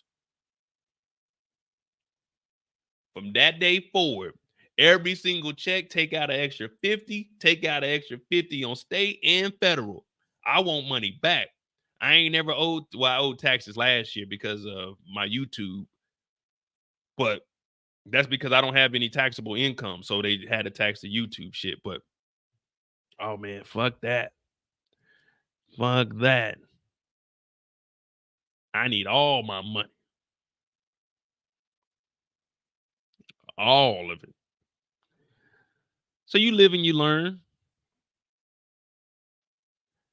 You live and you learn. And then I got my TSP. They match 5%. So I said, hey, take 5% out. However much they gonna match, that's free money. Go ahead. Go ahead. I started doing 401k when I was 18. My mom got me into it. So I did 401k in my first job. I took that out, put it in a Roth IRA. So that money's sitting right now accumulating. Then when I joined the military, we had TSP. I took that out. I got that in the same Roth as that one. But now I started this new job. So I started a new TSP matching that 5%. Hey, man, if they going to give you that free money, hey, you take it. It might be a little $68 here, but shit, that's $128 a check. You gotta, hey, it's the little shit like that. Get that. I ain't playing around. I ain't gonna be rich. But I'm comfortable. Like, I'm applying for other jobs now because what I'm paying, like what I'm making right now, don't get me wrong, I'm appreciative of it because it got me over here, but hell no. Now, I don't want a job where I got to work too hard, though. I'm at the point in life Well, I definitely ain't about to be busting my ass at work. You know what I mean? I'm gonna go to work, show up, get my check, and get up out of there. But I definitely need a little bit more money. Now, if I get this drug demand job, I go there, I work there for a year, then I'm qualified to apply for jobs that are 2 grades higher. Then we really talking. So I figure within 2 years, I should be around like, about like 80. And then I'll be making roughly about 130. So I say in 2 years, I'll be at like bringing in 130 a year with 50,000 tax free. So that's how I'm looking at it. I'm just a little numbers game. You gotta do what you gotta do.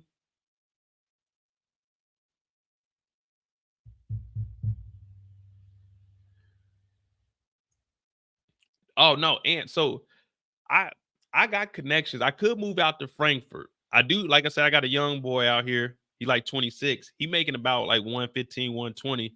The only thing is, what I'm trying to do is I'm trying to maximize, since I got 6 years in the military, I'm trying to get me an actual pension. So if I use my 6 years and put it into the federal time, that'll give me a retirement check. So if I can get me a retirement check on top of my disability, I figured that'd be by the time I'm what? 12. By the time I'm 52, I'll be able to retire. Well, be able to get my retirement.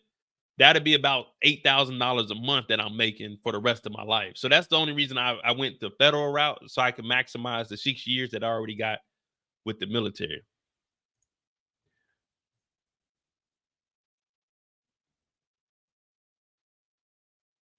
Nah, Elder, I didn't get relocation for the job that I accepted, but I was just trying to get over. Remember, my lease was up in July.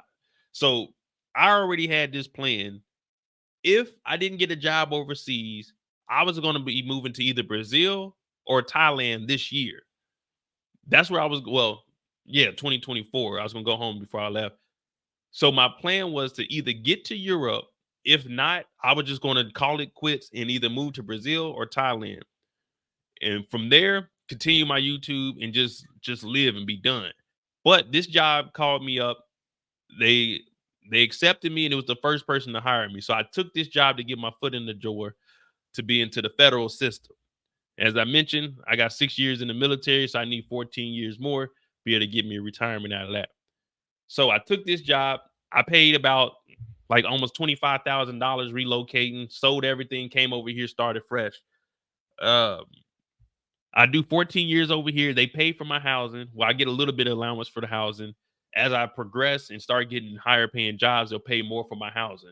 Boom. If I can get to a point where I only got to pay 200, 300 out of pocket for living expenses, then I'll be able to pocket all of my disability.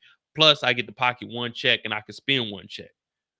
So if I can get that where I spend one check a month, save the other check in my disability, plus my TSP, within that 14 years, I'll be sitting on hopefully half a mil within that 14 years that I saved on my own, excluding from my stocks, excluded from my real estate, my 2 properties that I got where I'm trying to get me an apartment complex or at least a fourplex.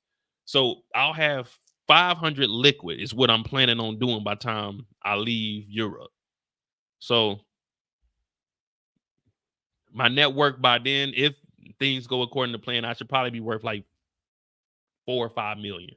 That's what my plan is.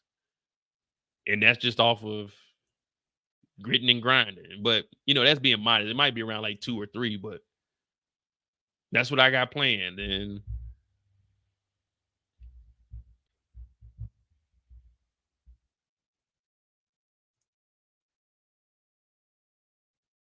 I'm retired federal worker, 10 years in the Navy, lieutenant commander. Brought my military time back, which added it to the federal system, plus deployment disability. You're on the right course. Exactly. And I mean, when we were younger, used to think, man, damn, man, 30s is old, 40s is old. But nah, like, hey, man, I'm 38 years old. If I really wanted to today, I could. Hey, man, it's been a good road, y'all. We're going to go ahead and shut this YouTube down.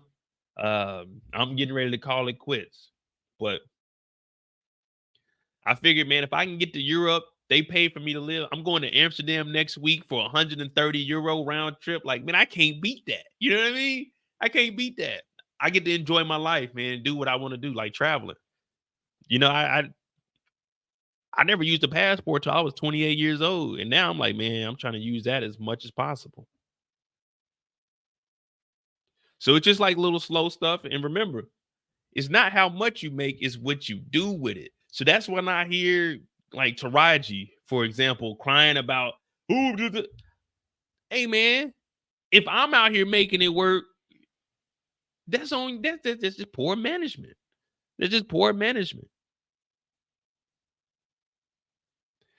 Think about it. If I could go do, let's just say it takes 2 months to record a movie.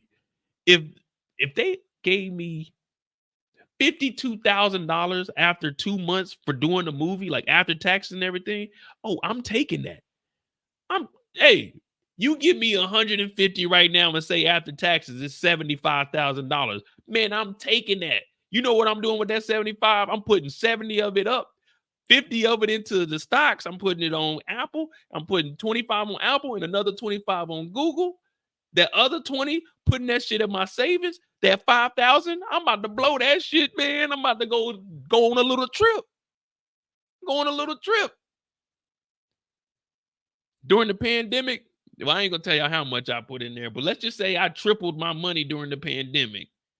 And it was a nice chunk of change. Let's just say I tripled it. You know what I mean? It's over. This is over. Let's just say it's over 100 just off the pandemic. Like, man, you put that money in there and let it sit. So when I hear people talk, oh man, they ain't paying it up. Man, you know what I'm over here making? I ain't making much. But shit, I put myself in a situation of like, all right, cool. I can accept that job because I know what I got coming in and I'm comfortable. Like I said, I didn't work for 5 years. December 5th, 2017 to October 10th, 2023. You ain't never see me step foot in a job. Like, so, and yeah, I mean, I make with YouTube.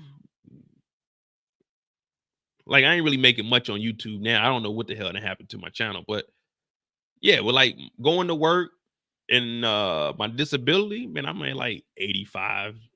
I'm at like 85 plus the money they give me for housing. So I'm like, man, I'm comfortable. It's cheaper over here. I got a 4-bedroom house. I got a mother-in-law suite, and I'm paying $1,700 a month. $1,700 a month. I was paying $3,300 for a 2-bedroom apartment in California. You see, if you eliminate your expenses, then it don't matter how much you make it. I cut what I was paying in half. Now I get to stack that other half and I get to go travel and experience shit. So I'm like, man.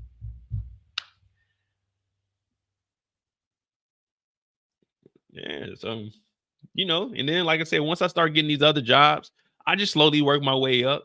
But I'm definitely not about to be overworking myself. I'm past that part in life. I worked from the age of 15 all the way up to 32. And I mean, I'm back at working now, but yeah, I'd done all that. So I'm staying here. Within 2 years, by 2025, I'm putting $50,000 down on a condo in Brazil. I'm gonna be renting that out from December to March. I'm gonna make that money back within 3 years, and then I'm gonna be gone. I'm gonna be gone. So, Elder, over in Germany, I can use my GI Bill. I actually want to this place here. I'm just gonna wait for my, you know what I'm saying, my landlord. I'm gonna wear her ass down. Hey, you trying to sell? You trying to sell? And I'm gonna try to buy this place. And like once I buy this place, I'm gonna rent it out to the military. So that's what I met a gentleman over here. He has 2 properties here, and he has a couple of apartment complexes. But he makes about $26,000 a month just off the rent for his apartments and his places over here. So he's gonna take me through the steps to try to give me a property over here. And what you do is you always want to rent out. So one thing that you can maximize is renting out to military members. And the reason I say that is because military members overseas, it's a guaranteed contract. So you get a cap. Let's say your cap is $2,000. If you rent it out to them, you can charge that $2,000 because it's not coming out their pocket. The government's going to pay for that whole thing. So that's why a lot of people want to rent to military members overseas, because it's guaranteed money each month. And in the States, it's the same way. But the States, you get the pocket money. So you'll see roommates that are in the military, because let's say you get $1,200, I get $1,200. If we move into a spot that's like $1,500, that's that's $750 a piece, but we get to keep the rest of the money and pocket it. So it's good to do that. And you also it's guaranteed money. 130 euro. So 130 euro is probably about 160. Let me see.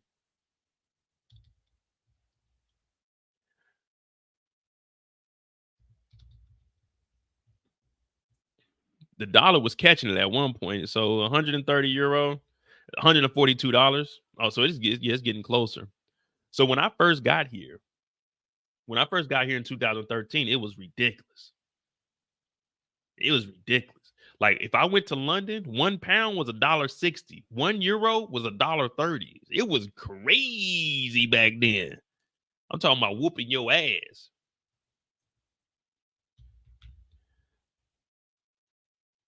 But then just because you see that conversion rate, it doesn't necessarily mean that's what it's going to be. You got to go off of what the bank and the ATM is. Now, they got to charge their fee also. But that nigga Pookie said, my original plan was to stay in Japan for 3 years due to the high cola. Now, cola is the cost of living allowance. That's when you see someone say like cola, that's cost of living. BAH is basic allowance for housing. BAS is basically the basic allowance for food. Then you get a clothing allowance. You also, for civilians, it's called LQA, which is living quarter allowance. Now, I don't get living quarter allowance. I get post allowance. So post allowance isn't the full coverage, but LQA is, and that's what I'm working up for. But he said, my original plan was to stay in Japan for 3 years due to the high cola. However, I've been here for 12 years, speak fluent Japanese, and I own my house in Japan. Mo is spitting facts. So, it's really up to you. Now I know people say, man, well, I'm like in Germany, shit closes down. 9 o'clock, 8 o'clock, it's over with. Sundays, nothing is open. It's a day of rest. Everything is closed.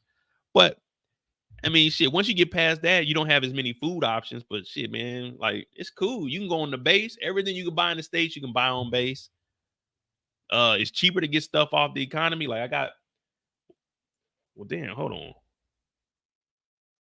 Shit, I got that damn chicken in the damn sink. I ain't making that tonight. I'll make it tomorrow.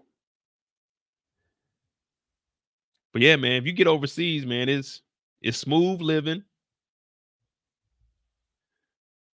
You going on a trip for 130 euro. I'm going from NY to NJ. Yeah, so my ticket.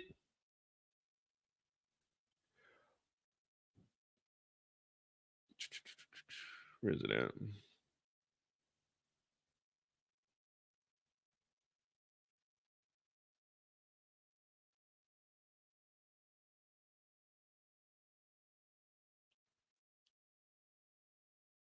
Open tickets. Yeah, so the trip from Frankfurt, Germany to Amsterdam is 70 euro. And on the way back is 40 euro. But with the taxes, it comes up to 130.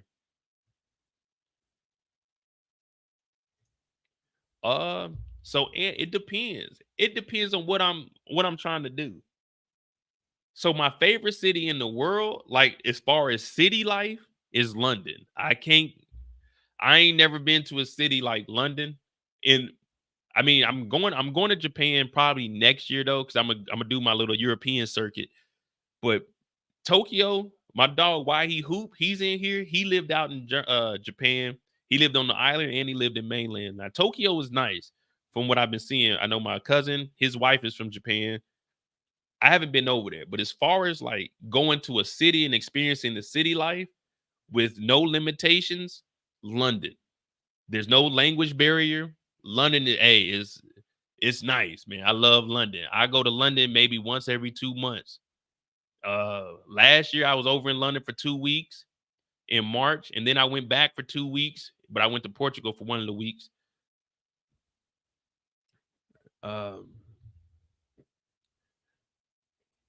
London, when it comes to like my first time going to Brazil was in May of last year. I love Brazil. I want to see more of that. Like I need to go see cause I was in Rio. I want to go see more Brazil, even though it's crazy as hell over there. Thailand, I love Thailand, man. Warm. You could just kick it, cheap as hell, man. I'm talking about, man, that hotel room you get you a king size bed. You can go on the roof. It got a swimming pool on the roof and then overlooking the ocean. Like you go out to Pattaya Beach. Sheesh, sheesh. Croatia is straight too. France is all right. I mean, I don't speak French, but once you leave outside of like where the Eiffel Tower is and where the arch is, hey man, it's the hood over there in France, man. Don't be confused. Hey, thank you, Pookie, for the 2,000. For the 2,000. Wow. The bullet trains are awesome. I routinely travel from Tokyo to Hiroshima in 3 hours, 200 miles per hour. Hey, we taking the ice train from Frankfurt to Amsterdam. Boom. I think it's a 4-hour train. So that's gonna be cool. I took the train from, well, not the train. I didn't take the train. I took the the underwater train from the Amsterdam port to London, to the UK. You go up underground. You drive up on this, you drive up your car up on the train, and you either get on the top deck or the bottom deck, and the train goes up under the water, and you go over to the UK, and then you come out, you get up off the train. It's cool. You just sit in your car for like 20, 30 minutes. Man, I ain't gonna lie to you. I'm excited about traveling. Like, this is my first trip. Hey, man, I'm hyped. Kendall said, better learn these different languages. For what?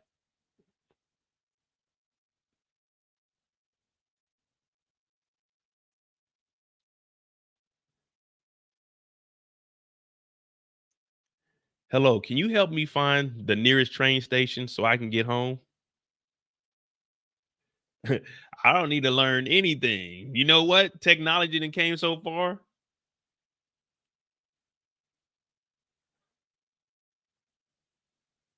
Bonjour. Pouvez-vous m'aider à trouver la gare la plus proche pour que je puisse rentrer chez moi? I don't need to know nothing. You said what? We can have a conversation. Download Google. Look, go to conversation on Google Translate. I talk. La conversation sur Google Translate, je parle. Hola, ¿cómo estás? They talk back and it'll tell me what they said. I don't need to learn no language. This ain't 1990 no more. It is 2024. All you need is a phone and you good to go. Yeah, and Kendall got it. I am. But I think I'm I don't know if I'm gonna actually start another channel. I might just have it as, I might just have like a day where I just upload them on this channel. Cause I mean, if I got too many channels, it's just gonna be too much to do. But I'm probably gonna have it on here because I'm always gonna tie it into what we talking about. But yeah, I got another LLC coming for my travel stuff. You know what I'm saying? I'm getting me a logo made right now.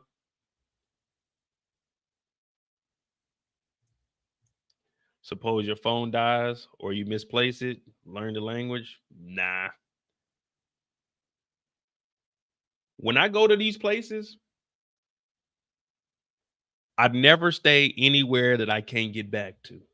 I never go anywhere that I can't get back to. There's always, remember when you do this traveling. Now, I do a lot of solo traveling. Like, I'd have been in the thick of it. Pause. I'd have been out in the mountains of Thailand by myself.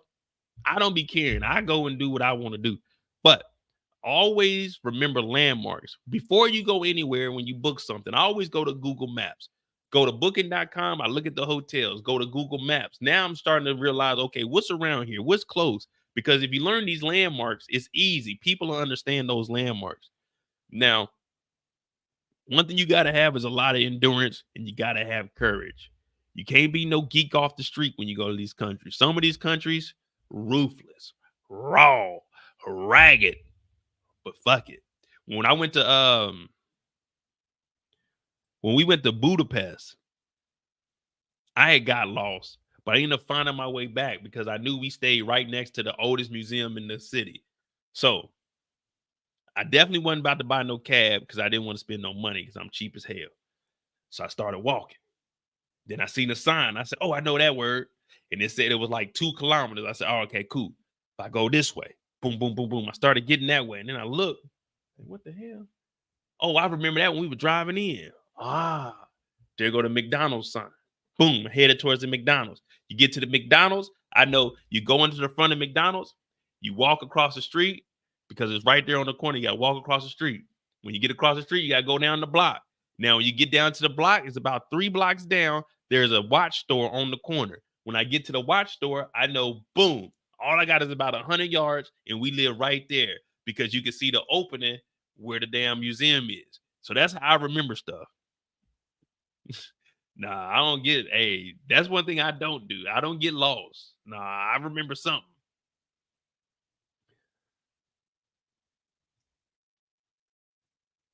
Exactly. That's really what it is. If you're like, a lot of people, they'll understand English just because a lot of these countries, they're tourist locations. So when you go there, they may not speak the best English, but they'll understand enough English to kind of help you out. Or like you said, if you write it down, they'll, who can tell you, yeah, you. They might not be able to give you the right directions, but they'll help you out.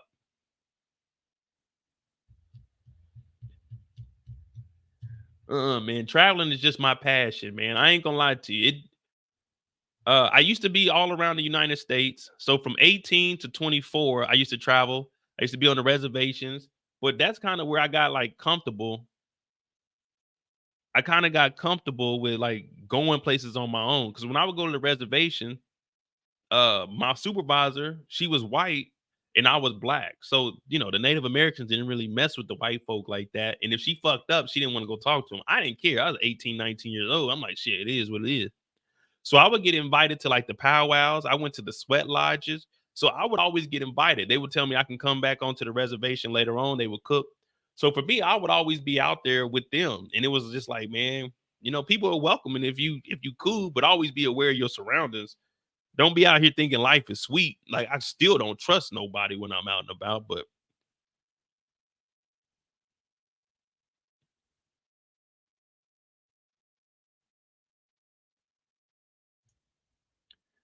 and then from there, like I said, I came to Germany in 2013. I got locked up 2013 going into 14. I made it out this time though. 10 years later, I made it, y'all. 10 years ago, I was in the slammer in Amsterdam for 2 days. But guess what? I made it out of that. So I seen what the culture was like. I'm still, hey, who is that? History Channel. Or is it the Discovery Channel? Holla at me. I need a Locked Up Abroad episode. Locked Up Abroad episode. I was in that mother 2 days now. I know what it's like to be in there. You know what I'm saying? Call me. Call me. Let me tell my story. Let me tell my story. Hey, and send me your channels, your tech channel and your dad channel. Send me both of them. I'll watch them.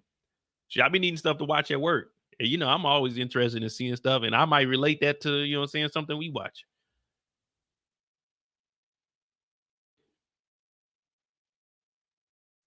Yeah, safety's in number. Like for ladies, I guess you guys, I mean, I know y'all more likely to get like snatched up. I don't think nobody wants to kidnap me because they already know they can look at me and let me tell you something.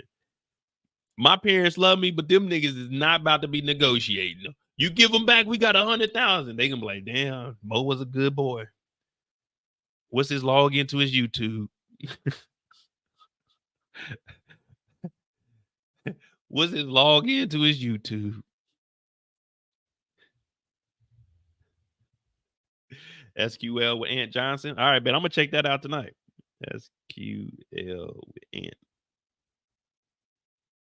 All right, I'm about to get out of here. It is about this shit. It's almost 1 o'clock, 12:45. I mean, y'all done got me on here sidetracked. Free time was supposed to be for 15 minutes, not an hour 15. But y'all check that out. If you're new to the channel, hit that subscribe button. We're gonna check out Ant's channel. Shoot, SQL. He about to be teaching us something. Original WFH Dad Club. All right, bet. But yeah, so we'll do some traveling this Friday. I'll be in Amsterdam. I'm gonna try to do. I might do a recap if I have some time, but I'm definitely gonna do. I won't really call it vlogging, but I'll put together some stuff that I find interesting. And I mean, this is what I would like as far as my travel channel. This is kind of what I want to talk about, and just when I do these videos, show you different places that you can go, and also show you that when you go to these cities, especially let's say you come over to Europe, don't plan on being in a city for a week. You really only need 2 to 3 days to really see what you want to see. In 2 to 3 days is really the amount of time you need. But when you get over here, man, experience the whole Europe. Catch another flight, get on a train, go to another city or something. So this time I'm actually going to appreciate, when I was here the first time, I was 28 years old. I was wilding out, partying. I wasn't really giving a shit. But now I'm going to make up for all of that this time and actually see the museums and stuff. But yeah, man, 2 or 3 days is all you really need in the city. You can see everything you need to see and get on your next spot. And also, when you come over here, have you some decent walking shoes. And hey, don't take no breaks. When you get up in the morning, leave the crib about 9, 10 in the morning and stay out to about 9 at night. And if you are going to go step out, go back to the crib, change, take a shower, then get back out there like it's 10, man. I ain't wasting no time. But hit that like button, hit that subscribe button. If you're new to the channel, we on that road to 50,000 subscribers. The Mo You Know is pinned in the chat. The Discord is pinned in the chat. Cool little fun time. You can join that. We don't care what you talk about in there as long as you're respectful. We talk about movies, TV shows, news, traveling. I haven't been putting my daily music in there, but join the Discord. We need 2 more for 120. We need 20 people to subscribe to the Mo You Know. We'll have 300 over there. Tomorrow is To Be Tuesday. We got to find us a nice movie. Wednesday, we got to talk about some news. Thursday, are you ready for episode 6? Friday, I ain't gonna get to watch the episode till later on, but we gonna be right there. My name is Mo.J, and if you don't remember anything or take anything from my channel, just remember this one thing. I'm out.